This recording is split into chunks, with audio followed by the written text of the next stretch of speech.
प्राचार्य जी, आज के मुख्य संसाधक आदरणीय कुलदीप सर जी, मेरे प्रिय साथियों तथा वेबिनार से जुड़े हुए समस्त दर्शक, मैं आप सबका हार्दिक अभिनंदन और स्वागत करता हूँ और इन शब्दों के साथ कि गर शौक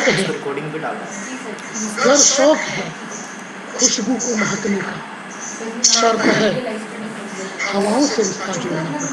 साथियों, नई शिक्षा नीति का जो उद्देश्य है वह इस वाक्य से तकरीबन पूरी तरह मुखरित होता है कि वह शिक्षा जो हमारे देश के हर वर्ग तक पहुंचे, उसकी हर समस्याओं का समाधान करने के काबिल उसे बनाए, और साथ ही साथ वह शिक्षा जो उसे स्वावलंबी पूर्वक, आत्मनिर्भरता पूर्वक अपने जीवन को जीने की कला सिखाए, अपने देश से प्रेम करना सिखाए, समाज से प्रेम करना सिखाए, और साथ ही साथ पूरे संसार से वह प्रेम करना सिखाए। हमारे यहाँ संस्कृत में बहुत सुंदर श्लोक है, वसुधैव कुटुम्बकम उदार चरितानाम, यानी उदार चरित्र वालों के लिए पूरी वसुधा, पूरी धरती ही उसका कुटुंब होता है। तो शिक्षा वह जो पूरी धरती को, पूरी वसुधा को अपना परिवार बना ले और अपने समाज, अपने राष्ट्र, अपने देश के लिए, मानव मात्र के लिए वह हमेशा उनकी सेवा में तत्पर रहे। शिक्षा की सार्थकता इसी से जुड़ती है। साथियों, नई शिक्षा नीति 2020 का जो आगाज किया गया, इसके पीछे मुख्य कारण ये है कि शिक्षा नीति बहुत आई, लेकिन यह राष्ट्रीय शिक्षा नीति के साथ साथ भारतीय शिक्षा नीति भी है। आप बखूबी समझते होंगे कि भारतीयता और राष्ट्रीयता में क्या अंतर है। मैं कुछ शब्दों में आपके सामने बात रखता हूँ। भारतीयता का अर्थ ये है कि अपनी संस्कृति, अपनी जड़ों से जुड़े, और राष्ट्रीयता का अर्थ है पूरे राष्ट्र के प्रति समर्पित होना और इसके साथ साथ राष्ट्र का नाम हमेशा ऊंचा करना। जब दोनों को मिला दिया जाता है कि हम अपनी संस्कृति, अपने गौरव, अपनी परंपराओं का अनुपालन करते हुए, उसको आगे बढ़ाते हुए हम अपने राष्ट्र की सेवा करें, हम समाज की सेवा करें, मानव मात्र की सेवा करें, तो वह शिक्षा, वह कर्तव्य और हमारा जीवन सार्थक हो जाता है। शिक्षा नीति 2020 ने अपने आमुख में एक बड़ी बात लिखी। उन्होंने लिखा कि सभी के लिए समावेशी और समान गुणवत्ता युक्त शिक्षा, यानी जितने भी लोग हैं हमारे देश में, सबके लिए समावेशी इंक्लूसिव एजुकेशन और समान गुणवत्ता युक्त शिक्षा सुनिश्चित करने और जीवन पर्यंत शिक्षा को बढ़ावा दिए जाने का लक्ष्य इस शिक्षा नीति में पिरोने की कोशिश की गई। साथियों, NEP-2020 के अंतर्गत पूरे के पूरे शिक्षा साम्राज्य को आगे बढ़ाने के 7 बिंदु निश्चित किए गए हैं। पहला है आत्मनिर्भर भारत, ऐसी शिक्षा जो भारत को आत्मनिर्भर, भारत को आत्मनिर्भर बनाने से तात्पर्य आप जानते हैं कि भारत में रहने वाले लोगों को आत्मनिर्भर बनाना, और जो भारतीय हैं उनके अंदर आत्मनिर्भरता तो वैसे ही टूट करके भरी हुई है, लेकिन आने वाले समय में वो मूलभूत आवश्यकताओं की पूर्ति अपने आप कर सके। मूलभूत आवश्यकताएं रोटी, कपड़ा और मकान, शिक्षा, स्वास्थ्य, ये ऐसी चीजें हैं जो हर व्यक्ति की जरूरत है। तो पहले शिक्षा नीति में आत्मनिर्भर भारत के अंतर्गत मूलभूत आवश्यकताओं की पूर्ति रखा गया। दूसरा, संसाधनों का सही उपयोग। हमारे देश में जो रिसोर्स है उन रिसोर्सेज का सही ढंग से इस्तेमाल करें, जिससे उनकी आयु बढ़े और जिससे उन रिसोर्सों की बचत होने पर हमारी आने की उसका सदुपयोग हो सके। हम नाजायज उसका दुरुपयोग न करें। अगर हम दुरुपयोग करेंगे, हमारी रिसोर्सेज लिमिटेड है, हमारे क्या पूरी दुनिया की रिसोर्सेज लिमिटेड है, और परिणाम क्या होगा? जब रिसोर्सेज समाप्त हो जाएंगे तो मनुष्य फिर आदिम युग जंगली वातावरण में लौटना उसकी मजबूरी है। इसलिए दूसरा पॉइंट इसमें है आत्मनिर्भर भारत के अंतर्गत संसाधनों का सही उपयोग। तीसरा है की सुरक्षा आज ये भी बड़ी भयानक समस्या है कि जगह जगह पोल्यूशन को लेकर के, इन्वायरमेंट की विकृति को लेकर के पूरा संसार ग्रस्त है। कई प्रकार के विश्व स्तर पर सम्मेलन भी किए जाते हैं, लेकिन इसका ठोस परिणाम नहीं होता। मनुष्य इतना ज्यादा लालची होता चला जा रहा है कि वो अपने आसपास के वातावरण का उपभोग करके उनको जड़ से समाप्त कर देना चाहता है या करता जा रहा है। परिणाम क्या हुआ कि प्राकृतिक आपदाएं हमेशा मुंह फाड़े हमारे सामने खड़ी होती है, कभी बाढ़ के रूप में, कभी भूकंप के रूप में, कभी ज्वालामुखी के रूप में, कभी अकाल के रूप में। बहुत सारी विभीषिकाएं ऐसी हैं जो हमारे समाज में, हमारे देश में, हमारे संसार में आती रहती है। लेकिन अगर हम वातावरणीय सुरक्षा को ध्यान में रख करके अपना जीवन यापन करेंगे, हमारी शिक्षा ऐसी शिक्षा हमें देगी जो बैक टू नेचर, यानी नेचर के साथ जुड़ करके हम अपने आप को पल्लवित और पोषित करेंगे तथा नेचर के साथ तालमेल करके जीना शुरू करेंगे, वो सबसे बेहतर। उसके बाद अगला पॉइंट इसी में है स्वरोजगार। भारत एक विशाल एक करोड़ 35 करोड़ के करीब और हमारे यहाँ बहुत से लोग करीब करके नहीं पाए, यानी बेरोजगार। ऐसी स्थिति में वह शिक्षा जो व्यक्ति को स्वावलंबन के साथ साथ रोजगार भी मिले। हर रोजगार के लिए हम गवर्नमेंट की तरफ ताकते रहे या आंखें लगाए बैठे रहे, ये संभव नहीं है। इसमें शिक्षा व्यवस्था ऐसी होनी चाहिए जो हमारे हाथों में हुनर पैदा करे, हमारे दिमाग में हुनर पैदा करे कि हम खुद अपने कदम आगे बढ़े, हम खुद अपना अस्तित्व बनाए और साथ में 4 लोगों को जोड़े, जिससे कि हमारा इस पर बहुत ज्यादा जोर देने की कोशिश की गई है। आप जानते हैं स्किल इंडिया के माध्यम से, स्टार्टअप इंडिया के माध्यम से बहुत सारी व्यवस्थाएं ऐसी हैं जो पढ़ लिख करके बैंकों के माध्यम से और जिसके द्वारा आप अपना रोजगार खुद खोल सके, खुद जीवन यापन करने के लिए आप सक्षम हो सके, 4 लोगों को और रोजगार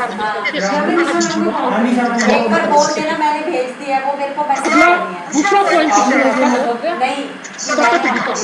शिक्षा वह है जो मनुष्य को मानव से महामानव और महामानव से देवत्व तक ले जाए, और ये तभी होगा जब मनुष्य स्टेप बाय स्टेप निरंतर विकसित होता रहेगा। तो कॉन्टिन्यूअस डेवलपमेंट को लेकर के शिक्षा व्यवस्था में बहुत ज्यादा जोर दिया गया और उन्होंने कहा कि हमारी पहचान, जो हमारी अस्मिता है, हमारा अस्तित्व है, वो सिर्फ भारतीय कह देने से नहीं होगा, बल्कि हमें उसी तरह से दुनिया के हर चुनौतियों का सजग होना पड़ेगा, लड़ने के लिए सक्षम होना पड़ेगा।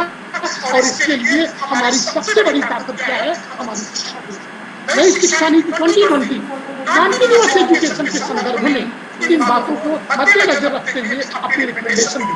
साथ ही साथ ऐसे बच्चे जिनकी शिक्षा व्यवस्था टूट चुकी है, यानी ड्रॉप आउट हो चुके हैं, उनको भी मुख्य तरह से जोड़ा जाए और उनको भी कॉन्टिन्यूअस एजुकेशन के सिस्टम को जोड़ा जाए, इसलिए इसमें ज्यादा जोड़ दिया जाए। तीसरा है डिजिटल शिक्षा प्रणाली। आप जानते हैं कि संसार इस समय ज्ञान के विस्फोट में उमड़ चला है। आप जिधर देखें हर पल कहीं न कहीं कोई न कोई ज्ञान का विस्फोट होता है। हर देश की होड़ है कि हम अपनी नॉलेज के माध्यम से, अपने ज्ञान के माध्यम से हम दूसरे से आगे बढ़ें। और ऐसी स्थिति में इस चुनौतियों का सामना करने के लिए हमें डिजिटल एजुकेशन सिस्टम को जरूर ध्यान में रखना। साथियों, आज अगर हम इसको न अपनाते, ये जो विचार है, हम दूर दराज बैठ करके भी हम एक दूसरे से रूबरू हो रहे हैं, हम एक दूसरे के साथ बातचीत कर रहे हैं, अपनी विचारधारा साझा कर रहे हैं। हमारे बच्चे कोविड-19 की वजह से जिनकी क्लासेस नहीं लग रही हैं, ऑनलाइन के माध्यम से वो अपनी क्लासेस ले रहे हैं और बहुत सारी समस्याओं का समाधान हर क्षेत्र में, चाहे चिकित्सा का क्षेत्र हो, चाहे शिक्षा का क्षेत्र हो या और कोई भी क्षेत्र हो, सब में ऑनलाइन सिस्टम बहुत जरूरी है। इसलिए एक सजग विद्यार्थी को, एक सजग शिक्षक को डिजिटल एजुकेशन सिस्टम से जुड़ना बहुत जरूरी है। इस पर भी बहुत ज्यादा तवज्जो दी गई है। आगे है इकोनॉमी बूस्टर। इकोनॉमी बूस्टर का अर्थ होता है कि रोजगार और अर्थव्यवस्था को मजबूती देना। वह शिक्षा जो फायदेमंद हो, सिर्फ किताबी नॉलेज तक सीमित न, इसलिए इस शिक्षा व्यवस्था में प्रैक्टिकल एस्पेक्ट बहुत ज्यादा दिया है। और इसीलिए कहा गया है कि भाई कोई भी व्यक्ति जो सीखता है वो सिर्फ अपना ही कल्याण न करे, समाज के कल्याण के साथ साथ देश की आर्थिक व्यवस्था में भी सुधार लाए। वो इकोनॉमिक बूस्टर की तरह अपना काम करे। जब जरूरत पड़े अचानक इतनी ताजगी दी जाए, इतनी तेजस्विता दी जाए जिसके द्वारा लड़खड़ाती हुई अर्थव्यवस्था को भी पंख मिल जाए और वो उड़े।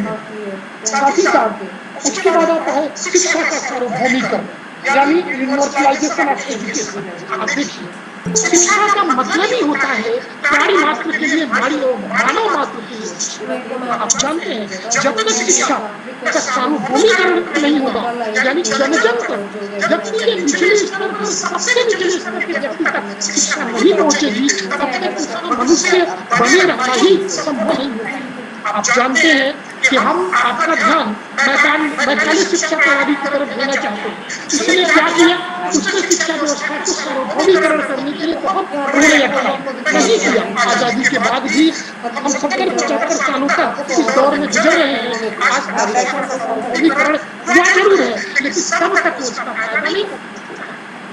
तो NEP-2020 इस बात की संभावना रखती है और इस बात पर तवज्जो देती है, जोर देती है शिक्षा का सार्वभौमिकरण किया जाए और हर रिसोर्स उस गरीब से गरीब आदमी तक और निचले तबके के सबसे कमजोर आदमी तक पहुंचाया जाए, जिससे वो शिक्षा व्यवस्था और अपना विकास कर सके, अपना कल्याण कर सके। उसके साथ साथ आता है शिक्षा में जो व्यवस्था NEP-2020 के माध्यम से दी गई है, एक बार अगर थोप दिया जाए तो उसका परिणाम विस्फोटक हो सकता है। इसलिए स्टेप बाय स्टेप उन्होंने कहा कि 2030 तक हर चरणों में लागू करके, इसको धीरे धीरे कई चरणों में लागू करके 2030 तक हम अपनी तरफ पूरी तरह से आगे बढ़े। आपको याद होगा 1986 की न्यू एजुकेशन पॉलिसी, नई शिक्षा नीति जो 1986 में आई थी, उसके लागू होने के पश्चात देश में क्रांतिकारी परिवर्तन आया। कंप्यूटर सिस्टम उसी के लिए है। उसी तरह से NEP-2020 ये आने वाले दौर की चुनौतियों का सामना करने के लिए हमको मजबूती से तैयार करने के लिए क्या है, वो क्रमबद्ध रूप से अपनी योजना को लागू करने पर जोर दें। इससे दो फायदे हैं। एक तो साथ ही साथ हमारे एक्सपेरिमेंट के माध्यम से जो कुछ कमियां, जो कुछ गलतियां, जो कुछ भूल चूक होगी, उसका भी सुधार करने का हमें मौका मिलता है। दूसरी बात, इकट्ठा न लागू होने की वजह से हमारे या हमारे बच्चों के ऊपर शैक्षिक और तीसरी बात, हम आने वाले रिसोर्सेज के, हमारे पास जो रिसोर्सेज है उनके माध्यम से हम अपनी समझ और अपनी बुद्धि के द्वारा हम आने वाली चुनौतियों का सामना सक्षम हो जाएंगे। इसलिए मेरे पास क्लियर एंड इकोनॉमिक एजुकेशन ये बहुत जरूरी है। 2030 तक इसको एक एक स्टेप पर लागू करके आगे बढ़ाया जाए। उसके बाद अगला पॉइंट, लास्ट पॉइंट है specific hours of retraining for teachers, यानी शिक्षा को पूरी तरह से लागू करने का जो व्यावहारिक रूप है वह अध्यापक और छात्र के बीच में है। इंस्टीट्यूशन, एडमिनिस्ट्रेशन, बहुत सारी चीजें वो हम आपको उन बच्चों को आगे बढ़ाने के लिए सहयोग प्रदान करती है। इसलिए इस शिक्षा व्यवस्था में ये व्यवस्था भी की गई है कि इंस्टीट्यूशन की जो हेड है, यानी किसी भी संस्था के हेड प्रिंसिपल कम से कम साल भर में 50 घंटे इस शिक्षा नीति के संदर्भ में अपना समय देने के लिए और सीखने के लिए जरूर अपना योगदान दें। और इसके साथ साथ वह ये तो कम से कम है, अगर वो इससे आगे भी है तो बहुत अच्छी बात होगी। और यही दायित्व शिक्षकों के लिए, शिक्षक भी निरंतर प्रयास करें और नए नए चीजों के माध्यम से, नए नए टेक्नोलॉजी और नए नए रिसर्च नॉलेज के माध्यम से वो अपने बच्चों को, यानी देश के छात्रों को, अपने आप को और पूरे देश को, समाज को आगे बढ़ाने के लिए निरंतर प्रयत्नशील हैं। साथियों, और सीधी बात है, अगर हम कर्म नहीं करेंगे तो हम अपने देश के प्रति, अपने समाज के प्रति, अपने आप के प्रति और मनुष्य मात्र के प्रति हम न्याय नहीं कर पाते। इसलिए आज बहुत ज्यादा जरूरत है कि हम अपनी राष्ट्रीयता के साथ साथ अपने व्यक्तित्व के डेवलपमेंट के साथ साथ हमारे पूरे राष्ट्र को एक ऐसा सम्मान दिलाए जो किसी समय जगत गुरु के माध्यम से प्रचलित था, जगत गुरु के माध्यम से प्रसिद्ध था। हमारी अस्मिता एक बार हमारे मन में ऐसी चेतना होनी चाहिए राष्ट्रीय एकता के संदर्भ में, अगर एक बार नाम भी लिया जाए हमारे देश का तो हमारे चेहरे पर चमक आ जानी चाहिए। एक शायर ने कहा, जान से भी मुझे प्यारा महबूब वतन मिला है, जान से भी प्यारा महबूब वतन है मेरा, नाम लेता हूँ तो चेहरे की चमक आती है। मैं चाहता हूँ साथियों, ये शिक्षा नीति 2020 जो आई है हमारे सामने 2020, ये राष्ट्रीय एकता के संदर्भ में बहुत ज्यादा जोर दे रही है। हमारी डेमोक्रेसी को और मजबूत किया जाए और उसके जितने भी सिद्धांत हैं उनको और मजबूत किया जाए। इन संदर्भों में तो पूरी की पूरी कोशिश कर रही है कि हमारा देश आगे बढ़े और सबको उसका फायदा मिले। अंत में साथियों, पूरी की पूरी शिक्षा व्यवस्था का जो मैं निचोड़ समझता हूँ वो ये है कि भाई इंसानियत पहले है। हम बहुत डेवलप करें, बहुत आगे बढ़े, लेकिन साथ साथ इंसानियत को जरूर बनाए रखें और उसी के द्वारा सारे समाज का, सारे देश का और सारे संसार का भला होगा। इन शब्दों के माध्यम से मैं आपके समक्ष कुछ कहने आया तो आपके समक्ष मैंने प्रस्तुत किया, वो है मुझसे मेरी जात मजहब सारे नाते रिश्ते छीन लो, मुझसे मेरी जात मजहब सारे नाते रिश्ते छीन लो, जिससे मैं इंसान बनकर रह सकूं। तो साथियों, मैं उम्मीद करूंगा ये शिक्षा नीति जिस पैटर्न पर, जिस उद्देश्य को लेकर के आगे बढ़ रही है वो जरूर फलीभूत होगी और हम सभी लोग अपने कर्म की आहुति दे करके इस काम को पूर्ण करने में पूरा का पूरा सहयोग देंगे। इन शब्दों के साथ मैं आपका आभारी हूँ कि मुझे आपने मौका दिया। धन्यवाद।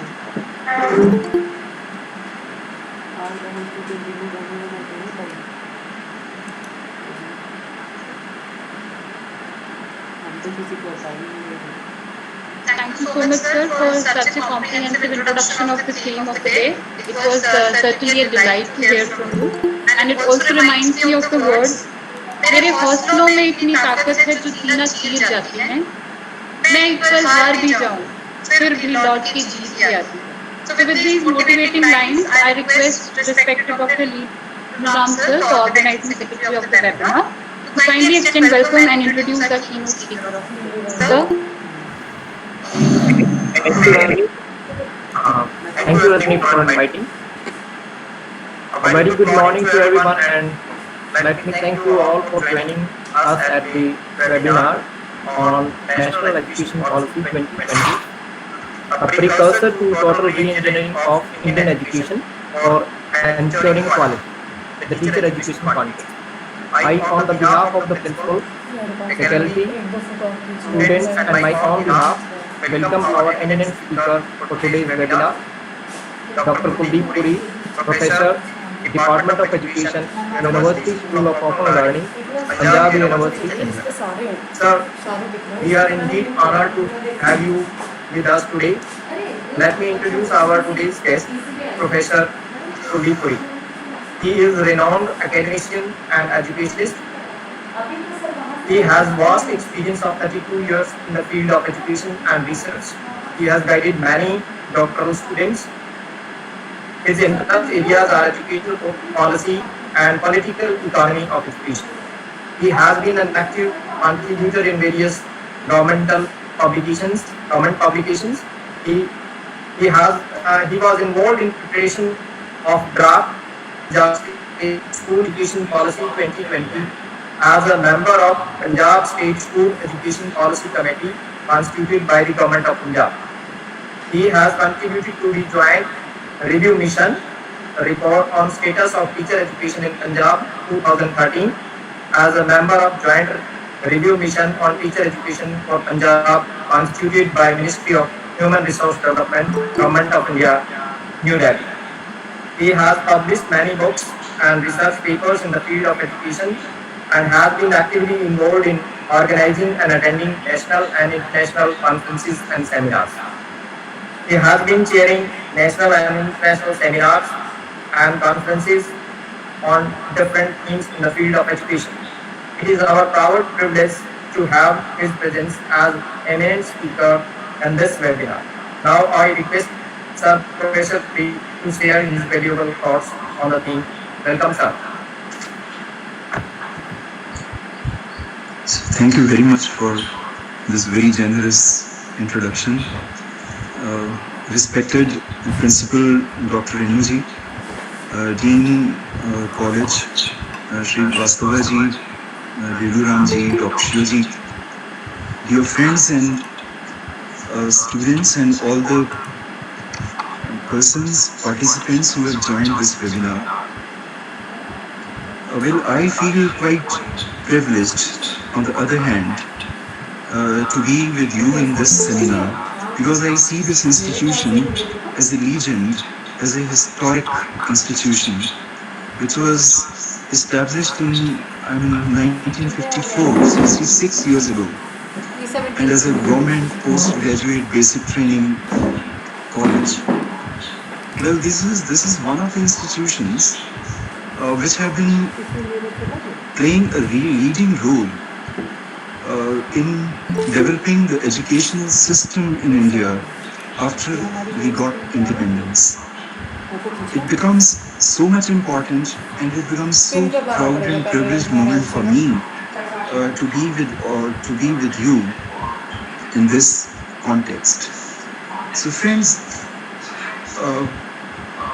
86th constitutional amendment to include education of children of 6 to 14 years of age as a fundamental right in 2002 was a watershed moment in the history of education. It was followed by Right of Children to Free and Compulsory Education Act 2009, which became operational a year later. Now, after 10 years of period, when we see back, we can verily acclaim achieving near universal elementary education and almost ensuring substantial increase in secondary education. School actually reached the unreached.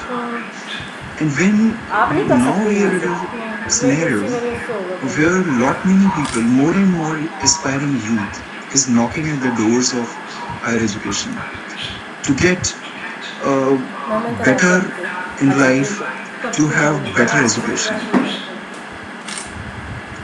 The rise in demand for higher education led to creation of a large infrastructure, and at present nearly 1,000 universities, 50,000 colleges are trying to measure up to the task. Till now, only 26.3% of the eligible youth in the age group of 18 to 23 years has been in the higher education institutions. And we actually want to raise it now. But Chandigarh is a very specific, in a very privileged position. So we in Chandigarh, our GER, the gross enrollment ratio, is almost at 50.6%. It's quite above the national average. Friends, this present structure of higher education is the result of the efforts made by a nation, guided by the collective consciousness of the people. And exactly this is the consciousness towards which Dr. Srivastava was referring to. And National Education Policy 2020 arrives at this crucial juncture.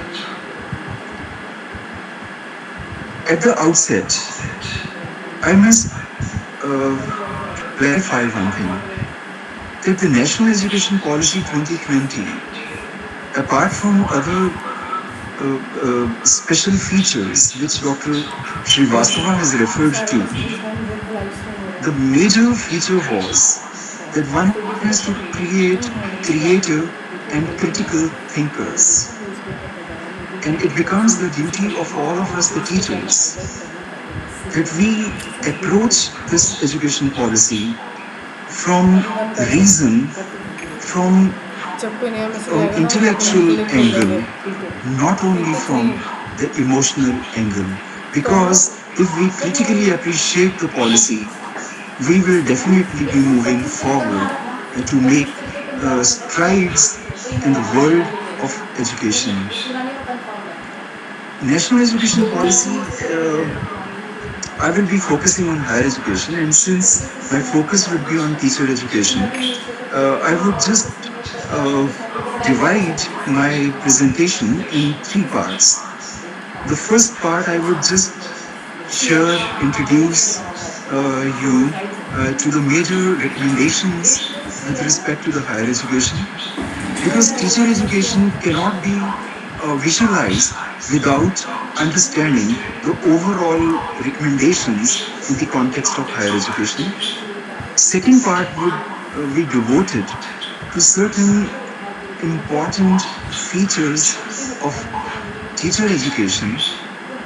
And the third part, I would like to reflect on the recommendations and find out that how far these are, when we critically appreciate all these, that where do we really stand and which ground, and see if we become reflective, then I'm sure the purpose of any policy gets the real grounds. With this, uh, I would just at the outset say that national education policy, it trusts uh,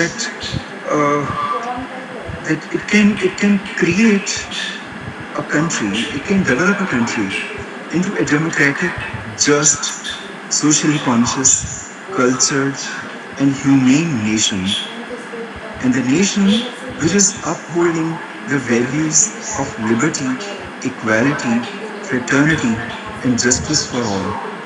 And all these values are envisioned in the Constitution of India.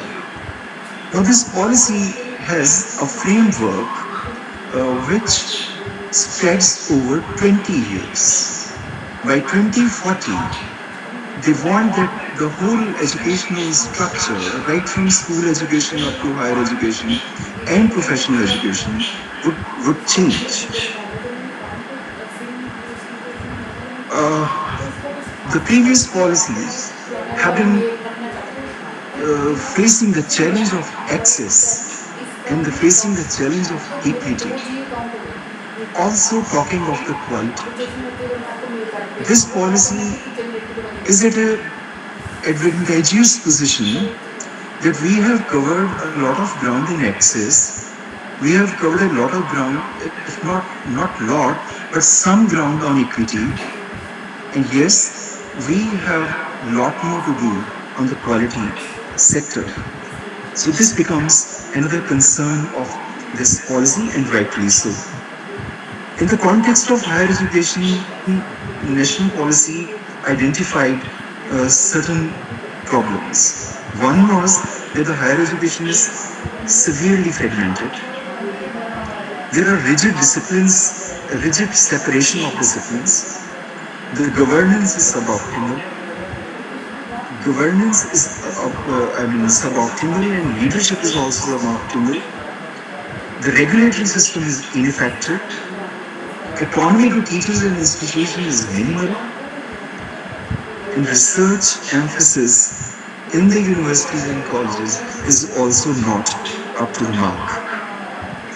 And then the undergraduate education, which they connected with the undergraduate, with the affiliated colleges, they said that this is again a problem. Now, when they recommended certain changes, a few are very important, which I would like to share with you. One is that restructuring and consolidation of higher education. Now, they want that all the institutions would now be converted into three types of institutions. One would be the research-intensive universities. Second would be the teaching intensive universities. And third would be the academic, the autonomous degree granting colleges. Now, in 20 years of time, and they fix it the next 15 years, that every institution will have to be converted into this kind of institutions. No fourth type of institution will be allowed to exist. Now, the research universities will focus on research and teaching. The teaching intensive universities will focus on quality teaching, but also conduct research. And academic and autonomous colleges will go in for quality undergraduate institutions. The standalone institutions will not be allowed to work. The majority of the teacher education institutions are standalone institutions. The standalone institutions mean education colleges, commerce colleges, science colleges, law colleges.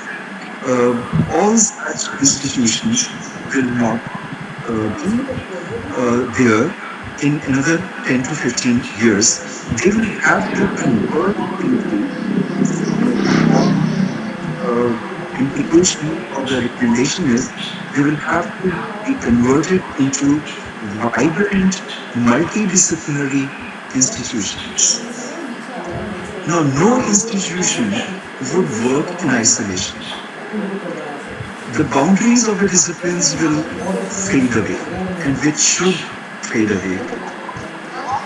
Every institution will be offering kind of education, education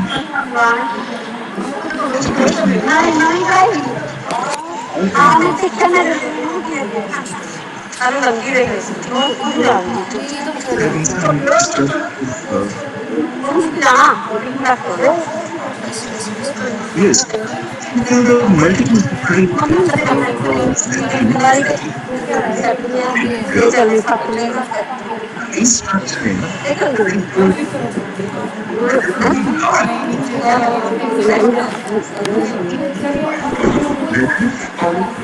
or community health. They will try to have thousands of students enrolled in their colleges or universities. I mean, any college below this 3,000 would not be appreciated by the new system. And meaning thereby, I must remind you and just inform you that at present, at the national level, the average enrollment of an institution is 693. And the Punjab and Haryana, they have the average enrollment in colleges around 546 or 540 or 548. So if the affiliated colleges will, what will happen to the colleges? They will either, there will be no affiliation system. In 15 years, the universities will be free from the affiliation system. Every institution, every college, by accreditation and by certain other norms which will be set up by at the national level, will try to convert themselves into one, either the constituent colleges university or autonomous colleges. The third important recommendation is in the context of governance and leadership. Friends, I would request you to give more attention to this aspect of the policy. Now, slowly and steadily, as the colleges and the universities they become self-sufficient and they become academically sound, they will be governed by independent board of governors. Now, every institution, whether it is a government institution or it is a private institution or it is a combination of government and private institution, they will have independent board of governors. Now, the independent board of governors would be independent of any kind of interference from the government or central or the state, and they will be independently deciding on so many issues about the institution. And they will prepare institutional development plans. They will prepare which courses, they will decide what courses are to be uh, run. They will decide what kind of teachers they want. They will decide what will be the salary structure of the teachers. They would decide what will be the promotion channels of the teachers. They would decide that whether the performance of the teacher is good or not. They would decide the accountability norms for the teachers. Of course, there will be some norms at the national level, but then the independent board of governors will take over the administration of all kinds of institutions. And now the present system of government controlling the government institutions, managements controlling the private institutions will totally be reshaped. And they say that we want to give independence and autonomy. Well, we will not discuss that what will be the fallouts of that, but then we must understand that this is very significantly game changer recommendation for good or for bad, that the time will tell or certain studies will tell. And then we have regulatory system. Regulation policies said that the initial regulations were very ineffective, and especially in the case of teacher education institutions. And we have been in for a very severe criticism and very severe non-sparing criticism from this policy. Uh, and then they said that we will now change the system. And that system is that we will have one higher education commission of India. And Higher Education Commission of India will be an overarching body. They will have four verticals in it. One, National Higher Education Regulatory Council, which would take up the task of regulation and preparing norms and standards. National Accreditation Council, which will be dealing with the accreditation, as the NEC has been doing, but now the NEC will identify many more such institutions which will work under the supervision of NEC. The third, Higher Education Grant Council. This is the reincarnation of this UGC. It would be dealing with the funds, and friends, it would be dealing primarily with the allocation of and distribution of scholarships and funds for the new courses, not the regular kind of funding. And the fourth vertical would be General Education Council, which would be responsible for setting up the academic standards. Now, these four verticals will work independent of each other. All the statutory bodies, the regulatory bodies which we have today, and we are more acquainted with National Council for Teacher Education than AICTE, Dental Council, and other 13 councils. They will become the part of General Education Council. This General Education Council, I mean, there will be legislation in the Parliament to change the statutory role of the NCTE. Now, NCTE will not have the statutory role. All these bodies will become professional standard setting bodies. They will keep on working, but then regulation and all those functions will be done by separate bodies. The autonomy to the teachers and the institutions. Yes, they have pledged autonomy to teachers.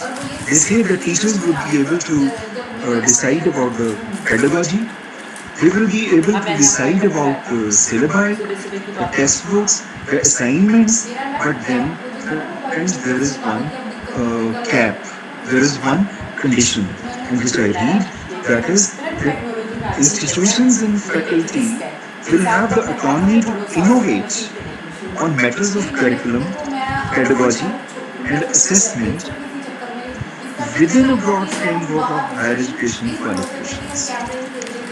Now, when you decide about designing the curriculum or pedagogical approaches, that again would be within the approved framework that would be decided at the national level. Now, this autonomy uh, is full or restricted. That is another issue which we have to watch and see. And finally, they have lot many stakes on technology and online education system. They have one national, they have created one national body for that also, which would be a forum for discussing all digital issues and online education and open and distance learning system. To increase the GER, which they want from 26.3, they would raise up to 50% in coming 15 years. And we are already at 50.6, and we maybe that we have the target to go up to 75 now in another 15 years. They will rest or depend upon open and distance learning system also heavily, but then with a caveat, with a condition that open distance and learning systems will have to be of equitable quality, matching the global standards. Very rightly, it was mentioned in the beginning that this appears to be Bharatiya Shiksha Niti. Of course, every Niti was Bharatiya Shiksha Niti, and here it is that Indian rootedness is emphasized, which is very right that way. That why should we uh, keep our face away from the rich ancient legacy? But then at the same time, we have not severed the love for foreign, love for global, love for internationalization, because in restructuring of institutions, at the same time, depending upon our own Indian heritage, we are also calling 100 world-class universities to come to India and open their institutions to augment and to increase the levels of education in uh, in our country. Friends, this was the first part, and I come to the second part. And the second part is about the teacher education. I have certain major issues which I will discuss with you. The very first recommendation of this policy is, and that all kind of teacher education systems, I mean, whether it's the elementary teacher training or, of course, the secondary teacher training was already in the realm of higher education. But the elementary and teacher education and nursery education, teacher education programs were being run by states, by SCRTs. Now, this policy says that essentially that every kind of teacher education program has to be into the ambit of higher education, implying thereby that all these 2 years program at the diets and SCRTs would be reshaped and bring back or bring into the realm of uh, higher education. They say that, as I told you, that all kind of institutions which are in isolation, they will be converted into multidisciplinary institutions in another 10 years. Now, every teacher education institution, they say would be located in multidisciplinary institutions. Teacher education institutions will convert into vibrant multidisciplinary institutions. Well, they have a logic behind that, and I'll come to that later. Because to remind you, friends, uh, I just want to go back to Kothari Commission. When Kothari Commission in 1964 talked of teacher education, it talked of certain problems. And the first problem that it talked of was that the teacher institutions are in isolation and one must break this isolation. They said that, and the same spirit was actually expressed by J.S. Verma committee report in 2012 when it said, well, when the teacher institutions are, if you allow me, I quote from J.S. Verma committee report regarding isolation. It said that current teacher institutions are essentially standalone institutions. They remain severed from activities of knowledge generation and a culture of research and interdisciplinary studies characteristic of universities and centers of higher education. Teacher education institutions need also to become part of the larger university fraternity while maintaining their identity. It is therefore desirable that teacher education institutions are located in multi and interdisciplinary academic environments. Professor Yashpal Committee report in 2009 also recommended this, that one should not have this isolated approach. The second important aspect about this educational training program, which we say pre-service training programs, the B.Ed programs, the other was that Kothari said that one should have such an integrated courses where there should be an organic amalgam of content, pedagogy, and practicum. The same thing was mentioned in Verma Committee report, and the same thing finds a place in new education policy. About the duration. The duration has been discussed for the last 10 years very heatedly. Now, every report came out and said that 1 year teacher education program is not sufficient. It does not do, just as for example, JS Verma committee labeled it as too inadequate to meet the multifarious demands that a teacher profession really wants. Uh, this Professor Yashpal committee also suggested that one should go for integrated 4-year training programs, and they had in mind the example of Delhi University Bachelor's of Elementary Education 4-year program. And my dear faculty friends must be knowing it that the NCER, the regional centers, had been running this 4-year training, 4-year B.Ed programs, but these didn't become popular. Even Kurukshetra University, when we were one, we were not divided into Punjab and Haryana.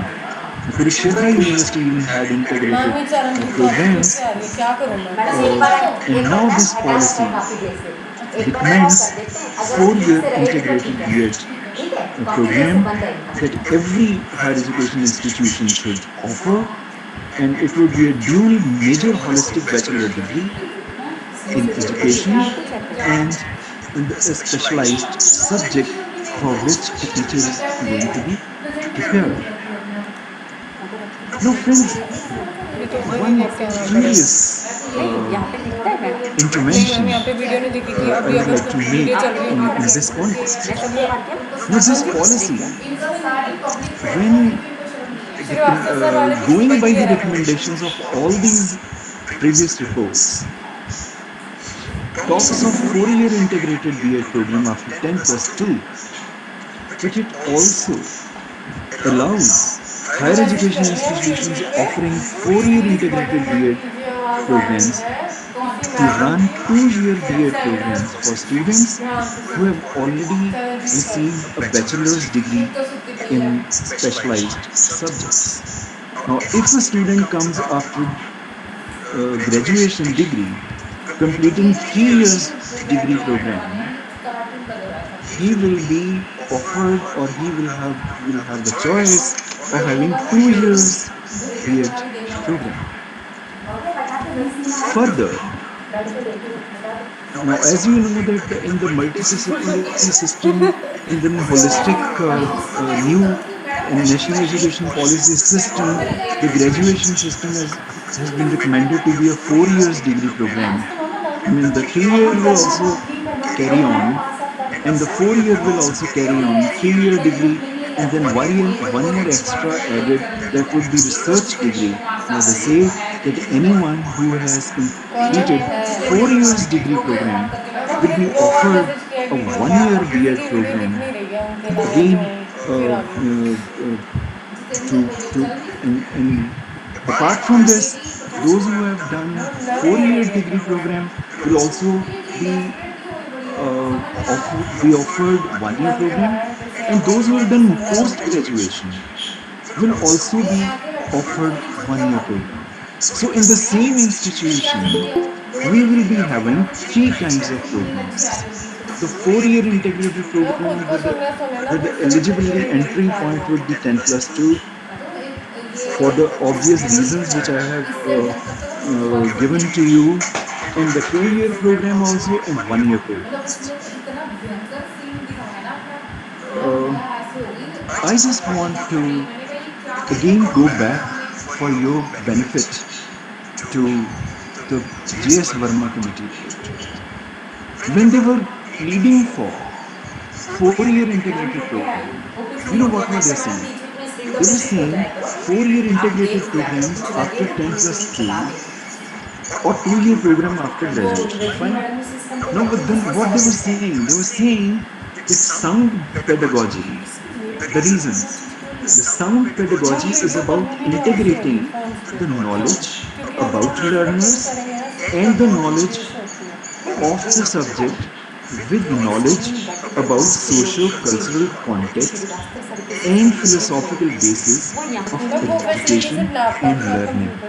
This all will only be possible if we either go to 4-year program or we go to 2-year programs, as what Verma committee said. Now we are shifting to 4-year program on the basis of all these recommendations. And but then my question that comes to my mind is that if we are also offering 1-year program to those who have done 4-year degree and also or post graduation, then what will become, what will happen to the logic which I have just read by reference taken from Justice Verma committee? Are we then trying to say that those who have done 4-year degree program or 3-year degree program would be sufficient enough to go in for a sound pedagogical program? If the logic is this, then I think the earlier logic gets a beat. Now we will have to really reflect upon this. Then at the same time, to be more radical, one question, very fundamental question arises. Then what was the problem with the 1-year training program? You had a rigorous undergraduate program, a rigorous postgraduate program, which you are just now even going to allow, and then you are going to allow a 1-year degree program. then why to have all these ladders? Why to have all this? Well, this is a question because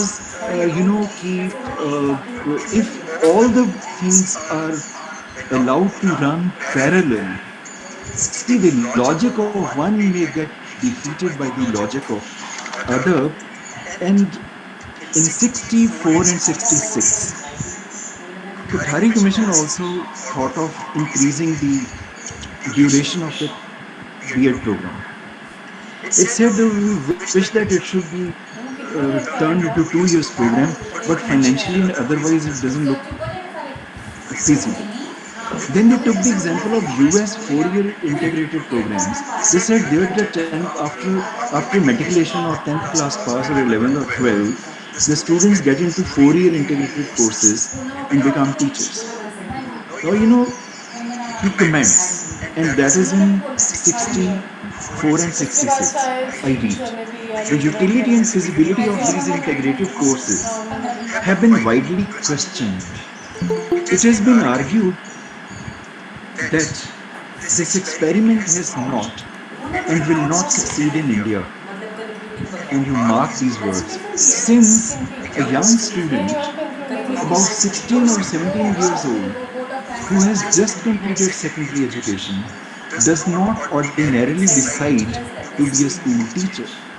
It is a it also contended that there is no evidence to show that the product of those integrated courses are better in any way than teachers who have first taken their degree ma'am इसका and then ये completed their charging खत्म हो गया professional degree. Um, my I am actually thinking on this proposition. I would नहीं अगर request battery खत्म होती तो you शायद friends हो जाता also to think on this, that the logic given by Kothari Commission of 16, 17 years old student और deciding ये to become यहाँ a पे इशू teacher, दिखा रहा है which was very difficult for him to imagine in 60, 64 and अब जो 66, whether this logic stands charger true में पावर आ or गई whether this argument still stands true today or नहीं नहीं not. How many of our parents and students would नहीं really वैसे तो decide ऐसे to go in नहीं for नहीं मैम teaching? तार नहीं हाँ हाँ बिल्कुल And बिल्कुल then मैम Kothari further ऐसे ही said है that मेरे the को भी ऐसे ही लग रहा dwindling है enrollments in such बैटरी का institutions इशू है is this is the reason for that, and only enrollment is done when some stipends are given. And now new national education policy also talks of certain stipends to those students who want to join 4 year integrated courses. My point is that the arguments forwarded by Kothari Commission have to be scrutinized, analyzed in the present context also, because much water has flown down the bridges since 64 and 66, and if the situation has been altered, all the more good, and if it has not, then it's really a serious issue. Another aspect which this policy, as I told you, that ODL system they want to bank upon. Now, every higher education institution in the country would be any higher education institution. I mean, type one, type two, type three would be able to run ODL system. They will just go to the whatever regulatory authority regulating the distance education. They will get accreditation, they will run the programs, and all those programs which are being run in regular in classroom mode will be run in distance mode also by the colleges. Now similarly, in the same corollary, multidisciplinary higher education institutions offering a 4 year in-class integrated B.Ed program having accreditation of open and distance learning may also offer high-quality B.Ed programs in blended or ODL mode to students in remote or difficult to access locations and in-service teachers who are aiming to enhance their qualification. A day may come soon then government college of education, of course, autonomous degree granting college would be in a position to decide whether you want to run B.Ed program through correspondence also or not. The shorter post-B.Ed certification programs will also be run by the colleges, teacher education colleges. That would be if someone wants to go for specialization in, I mean, special educator, some wants to go for the disabilities, or some want to go some other specialities, which are foundation, preparatory, middle, or secondary. All these will be will run by the teacher education institutions. Uh, all this I have shared with you. Uh, I mixed my second and third part together just for the shortage of time. Uh, then, friends, the National Curriculum Framework for Teacher Education 2021 is in the process. That is being prepared by National Council for Teacher Education. And that is being prepared by in consultation with the I mean the central government, the state governments, the SCRTs, and maybe that you might have also got some invitation from NCTE.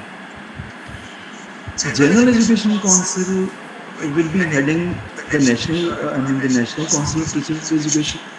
Now they have mandated the National Council of Teacher Education will establish one national uh, body which will set some standards for teachers.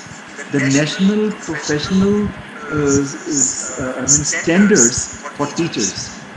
Now this national standard for teachers, professional standards for teachers, which would be set by NCTE, would also design the courses for 4-year degree program or 2-year degree program or 1-year degree program.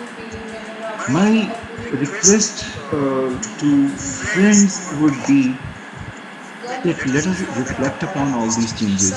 Let us think about all these changes and let us see that if we can participate in the larger consultative program of the at the national level to make this system more effective.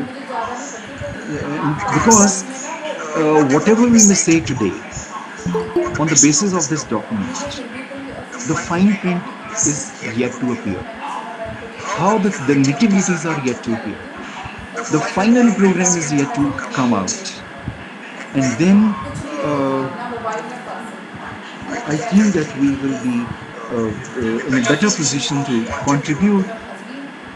And in the passing reference, I just want to mention one thing that, as I told you, that all the programs, I mean, teacher education programs, the pre-service programs will be located in higher education institutions. Now we have the school structures changed from 10 plus 2 to 5 plus 3 plus 3 plus 4.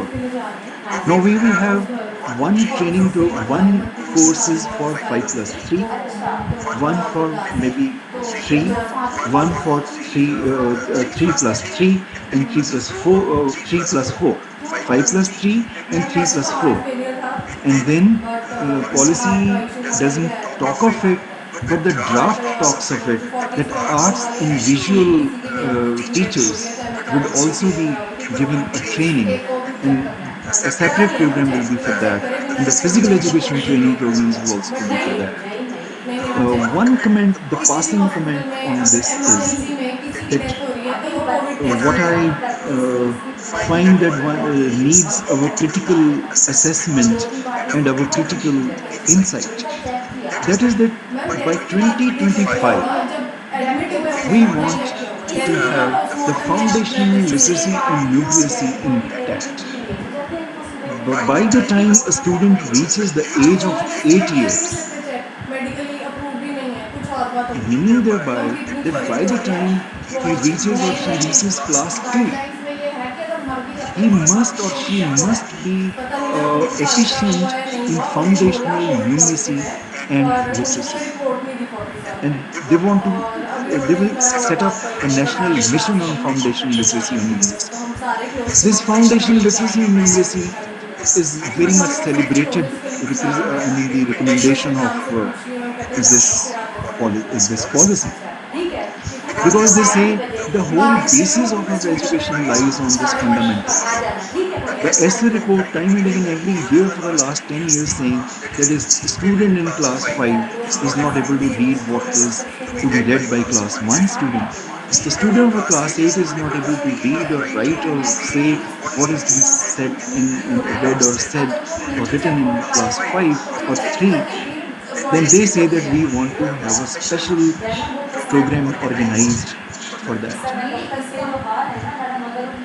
They recommend that we will have teachers appointed for all this, but they also recommend that the magnitude of the crisis is so large that we will have a short-term training for the Anganwadi workers, short-term training for the volunteers, short-term training for all these, and then deploy them voluntarily on making these tiny tots of 8 years old देखो sir मैं C के alphabet निकाल दी perfect in हाँ mute literacy है and अब नहीं है numeracy. Sir ji The word is volunteers, the peer tutoring.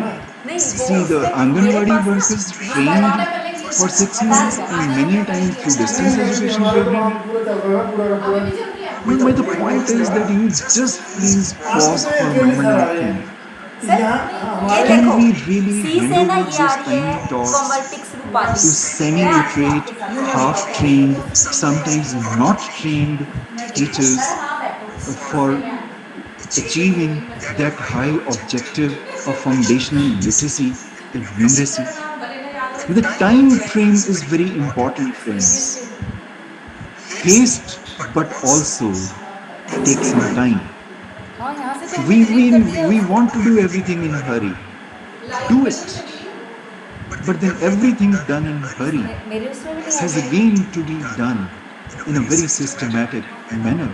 I find it quite कहीं कहीं तो अक्षर इतने challenging चिपक जाते that ना how हटाने का भी नाम नहीं लेते the prospect of leaving children to such untrained people would bring in front of us, and how can we really plug it? उसको इधर Dear रेफरेंस करनी है friends, ना तो वो बार बार with कॉपी this करती I है रेफरेंस करने के would बाद दूसरी like चीज़ to उसको निकालती है end, हो and सकता है ये before ऐसी पॉसिबिलिटी है we become, or before we say that it is all rosy, it's all good. Yes, one see, having confidence is very good thing. Having positive emotion is very good thing. But only positive emotions sans the ground realities would not be of much use. One must, before making any view, one must see that whether ma'am दिख रही है क्या by restructuring and consolidating the whole नहीं है तो higher education system in coming 20 years, is it not going to happen like this? That whether the access to higher education will be possible for all? Forget about the statements of intent. Every policy is a statement of intent of the government. See, every policy says certain seductively rosy things, and one must accept those.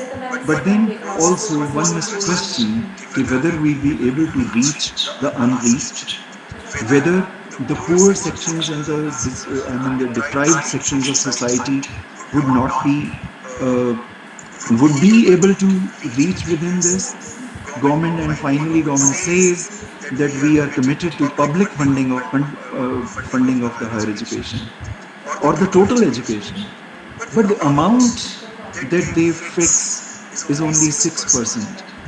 And Kothari also talked of 6% of GNP. We have started talking of GDP.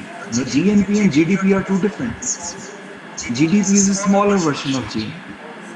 But then we are also promoting private players, foreign players, the of course philanthropist private players, and then the policy says that we will allow them freedom in fee determination, and that fee determination would be progressive in nature, and which will take care of the cost recovery.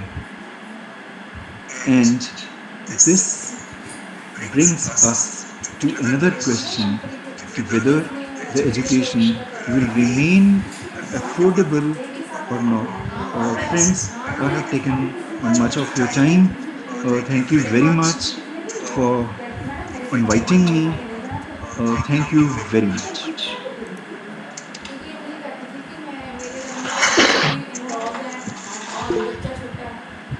Thank you very much, sir. It really is a matter of privilege for us ma'am to सबको फिर listen to you, sir.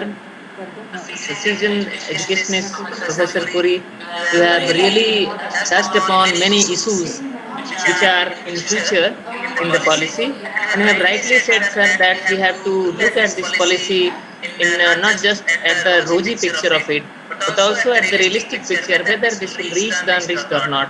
Thank you very much, sir. We are enlightened by your thoughts. I'm so thankful on behalf of the college, the faculty, and all of us. I'm so thankful. Once again, thank you, sir. Thank you. Thank you very much for bearing me and listening to me. Thank you very much. It was really wonderful, sir. Now I invite our my colleague, Mr. Ravinder Kumar, to carry on forward. Please.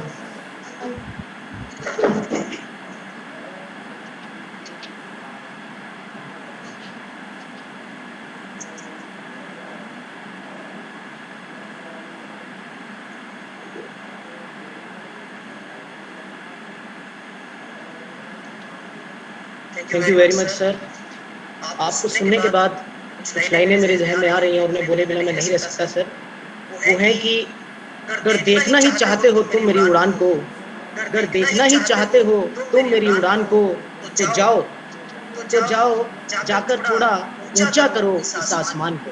तो sir आपका ज्ञान, आपके thoughts, आपके ideas, आपकी knowledge उस आसमान से ऊपर है और आज आपने उसका रस हम सब पे बिखेरा है। So thank you very much sir for that. और अब जो नेक्स्ट स्पीकर हैं जिन्हें मैं बुलाना चाहता हूँ, जिनको बुलाने का सौभाग्य मुझे मिला है, उनके बारे में चंद लाइनें बोल करके है मैं उन्हें आमंत्रित करूंगा कि जिस दिन से चला हूँ मेरी मंजिल पर नजर है, जिस दिन से चला हूँ मेरी मंजिल पर नजर है, आंखों ने कभी मील का पत्थर नहीं देखा। जी हाँ, ये कहावत बिल्कुल फिट है। अपने आप में एक इंस्टीट्यूशन, अपने आप में ज्ञान की देवी डॉक्टर वंदना अग्रवाल जी, जिनके बारे में अगर मैं आपको बताऊं कि she is a senior associate professor and the senior member of the faculty with 32 years of experience in teaching, research, and community outreach. She has been an outstanding educator and a role model for many of the teachers and teacher educators. She has 42 publications to her credit and presented ये सब her पे papers UP in more than 50 national and international conferences. She has been on the panel of resource person for biology teacher professional development. Above all, she is a very fine human being and inspires excellence wherever she is. मेरी भी role model हैं, inspiration हैं, और इन्हीं शब्दों के साथ मैं आमंत्रित करना चाहूँगा आदरणीय डॉक्टर वंदना अग्रवाल जी को कि वो आएँ और अपने विचार आज के इस थीम पर रखें। वंदना मैम भी यहीं पे आएंगी? हाँ जी, इधर ही बैठेंगी मैम, इसलिए वो अच्छा, नहीं थे। ठीक है। फिर यहाँ से हमें चेंज करने की जरूरत नहीं है। हाँ हाँ हाँ, करने की उसके भी यही खोल के दिया है ना मैम, उनके वाला अकाउंट। वो मेरा लैपटॉप ले गए थे, इसको तो मैं इस पर्पज से रखा था कि यूट्यूब वाला लिंक इसमें ये ब्लैक सा ना।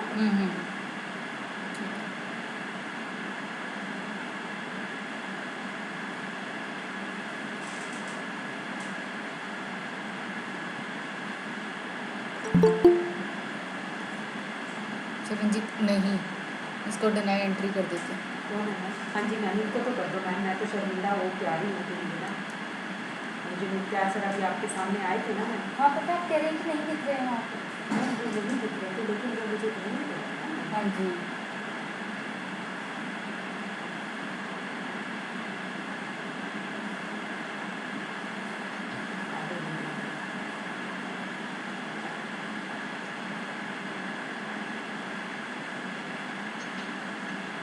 Thank you so much, Ravinder. I'm really humbled. At the very outset, I हाँ जी, thank बिल्कुल आप the organizing committee and Dr. Renu Verma for giving me this opportunity to interact with such a learned community of educators. Good morning, everyone. The topic which I have chosen today is creating optimal learning environments and support for students, alpha and omega of teachers' excellence. In contemporary times, when education is considered to be the major factor for the progress of the nation, India can only accomplish its envisaged dream of becoming superpower if it can raise the standards of education to be excellent. Reality about the quality of our education is far further from the claims made. Many educational survey reports, like that of ASER, paint a grim picture of the deteriorating standards of education in our country. Many of you must have read from time to time that the students of class 5 or 6 don't have even the basic knowledge of the alphabets or the numbers. That puts us to shame and puts a big question mark on our teaching. Teaching children to become effective thinkers is recognized as the immediate goal of education. But with the teaching focused on rote learning, we are producing more parrots than creative and critical thinkers. Teaching in most of our classrooms is not open-ended and discursive, but linear and instructive. Poor pedagogy and poor learning are two stops in a vicious cycle. We cannot have better pedagogy without better teacher training, which in turn requires better human resources, which is itself a product of better learning. So, in order to enhance the quality of education, no remedial measures can be effective unless the teachers who are at the pivotal position of education system are well prepared and equipped with the necessary knowledge, skills and competences of creating conducive learning environments.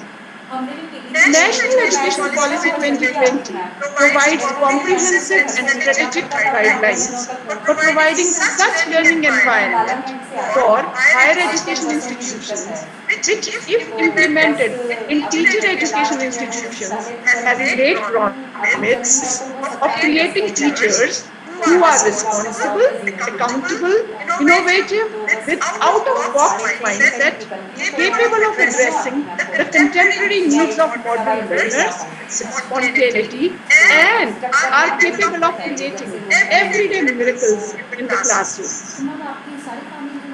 So now let us delve into some of the essential elements of quality education, which NEP 2020 discusses in its section 12.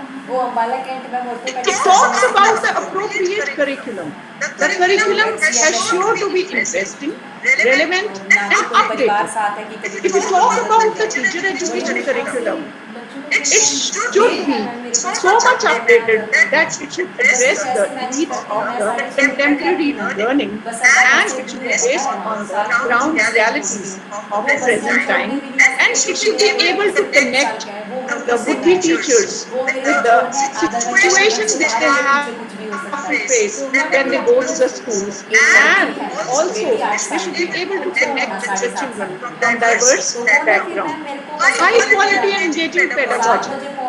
it is must for all higher education तो वो मेरे को 8:30 के करीब institutions. 02 But when we talk of teacher education, it should provide such learning experiences to its teachers that their learning outcomes become so clear that they know what they have to do in future and they understand their duties which nation will give them. Then every institution needs to have supportive learning environments. What do we mean by supportive learning environment? We all know it very well. Anything which enhances children's interest and learning, we will call that the supportive learning environment. If we talk about assessment, as has been advocated previously also, that it should be continuous formative assessment and scientific methods designed to continuously improve learning and test the application of knowledge. Adequate student support, the development of capacities that promote student wellness, such as fitness, good health, psychosocial well-being, and sound ethical grounding. For teacher education, it becomes all the more very, very important because if the teachers are talented, if they are mentally sound, intellectually sharp, and have sound ethical grounding, only then they can play the envisaged role of the nation builder.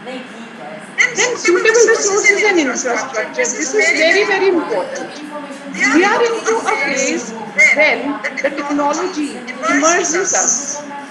We are all surrounded by technology and our education is also now, we have all seen during the COVID-19 that how this technology has come handy to us for providing education to our students who are not able to attend the regular classrooms.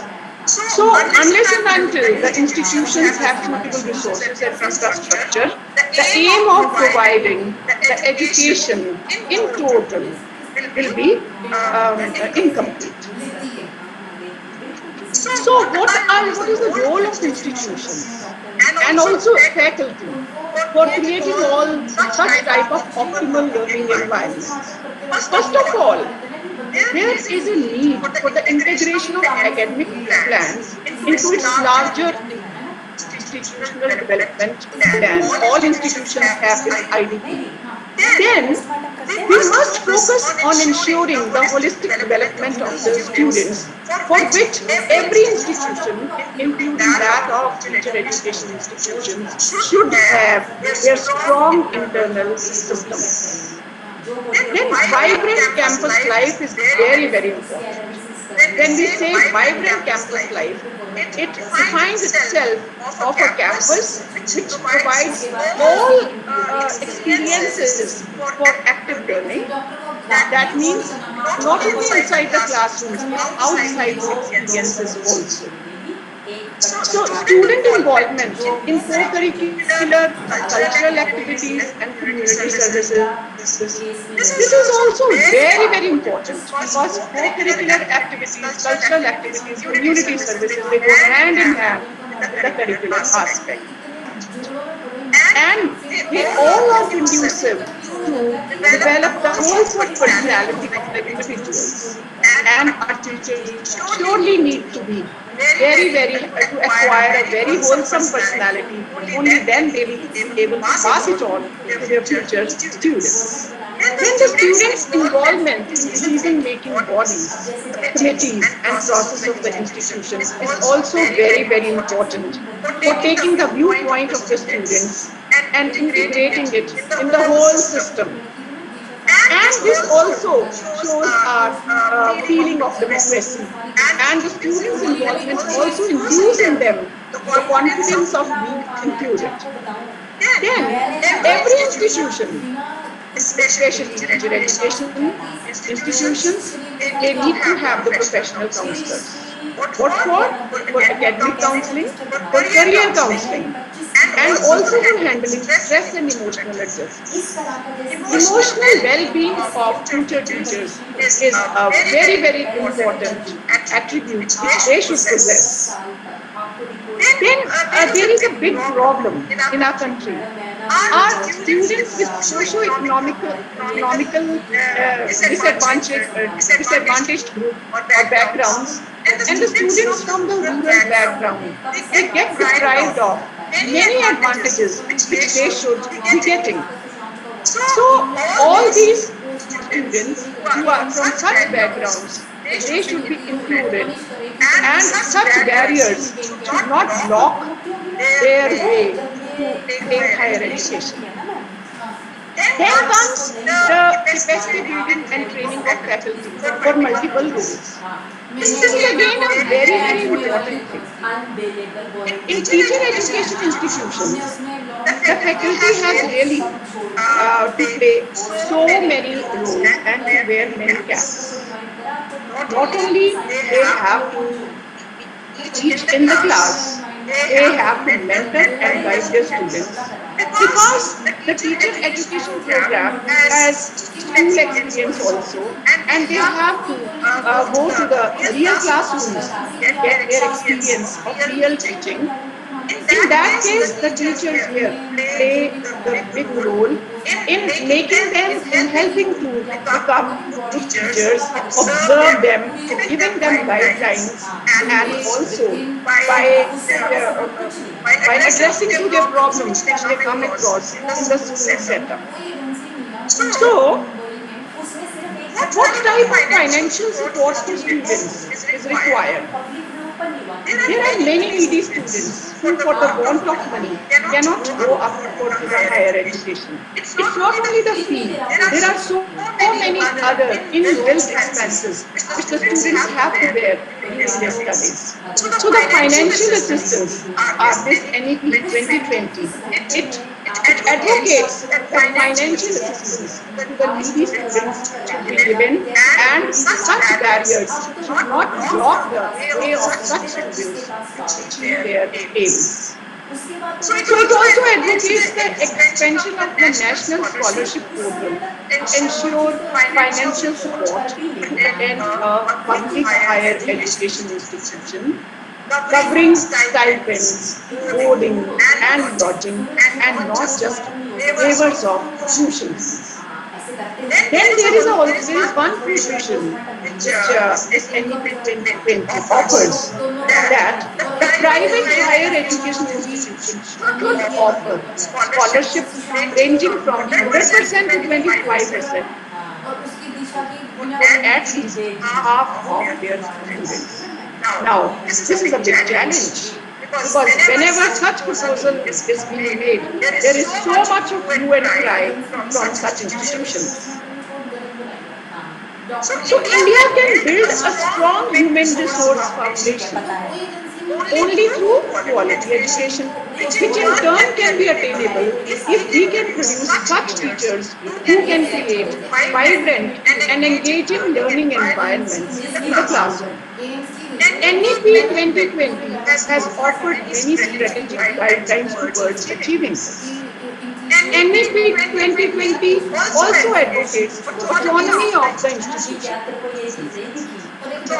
of the institutions of higher education, so that they can have their own plans. They can also have the curriculum which can be same for all the institutions under it, and it should be parallel for all of them, and it can also share its human resources with each other, and it also encourages the students' involvement at all levels. But the problem here is that in India, we have many challenges to overcome. The challenges of nepotism, the challenges of political will, the challenges of economical and social mindset. Now, when we talk about the mindset, this is the biggest barrier for implementation of any such plan. The big change which we have to bring is in the mindsets. In the mindsets of the administrators, in the mindsets of the educational the leaders, in the mindsets of the faculty, and all those who are the stakeholders. Unless and until we are open-minded, unless and until we are flexible to change and opt for the practices which are being taken by the institutions of excellence across the world, we will not be able to achieve what has been planned. So the main thing in this policy, which I could gather, is that the planners have really done a wonderful job. They have taken time to gather information. They have taken time to analyze the situations. They have taken time to collect the problems of the students from all angles, and only then the thinkers, the planners, the administrators, the educators, they put their brain together and to plan such a wonderful the scheme which they have provided us. But in our country, the major problem always remains the implementation. Because ours is a country where you all know that most of the students at the primary level, they go to the government schools. And unless and until we provide our government schools the dedicated and talented teachers, we cannot achieve this aim. And unless and until the base of the foundation of the education is strong, how can we think of creating the creative thinkers? How can we think of creating such individuals who are versatile and who have innovative ideas and who are ready to take the challenges of the global world head on? The NEP 2020 aspires at making India a global knowledge superpower. When we say superpower, it sounds very good. But what are the steps to become a superpower? It is a question mark. Are we able to implement it? Are we able to follow the arduous path which goes to the highest point of the ladder to be called the superpower? This NEP 2020 aims to facilitate an inclusive. When we say inclusive, it must include everyone. It should not leave anyone. No student for the want of financial constraints or of any other reason, caste, creed, or the background or language should not be excluded. Everybody should be included. Participatory. When it says participatory, participation of all stakeholders, right from the base to the top. And holistic. Holistic itself is a very, very wide term. When we say holistic approach, it also always reminds me the 4 pillars of learning which UNESCO gave. So the holistic approach will be then we are able to produce such students who are physically fit, mentally strong, intellectually sharp, and spiritually elevated. This spiritual aspect is the hallmark of our own traditions, which we are forgetting. We are the country who were the seat of spirituality and the seat of morality. And these days, all moral values are crumbling like a pack of cards. So who is responsible to restore this, our status of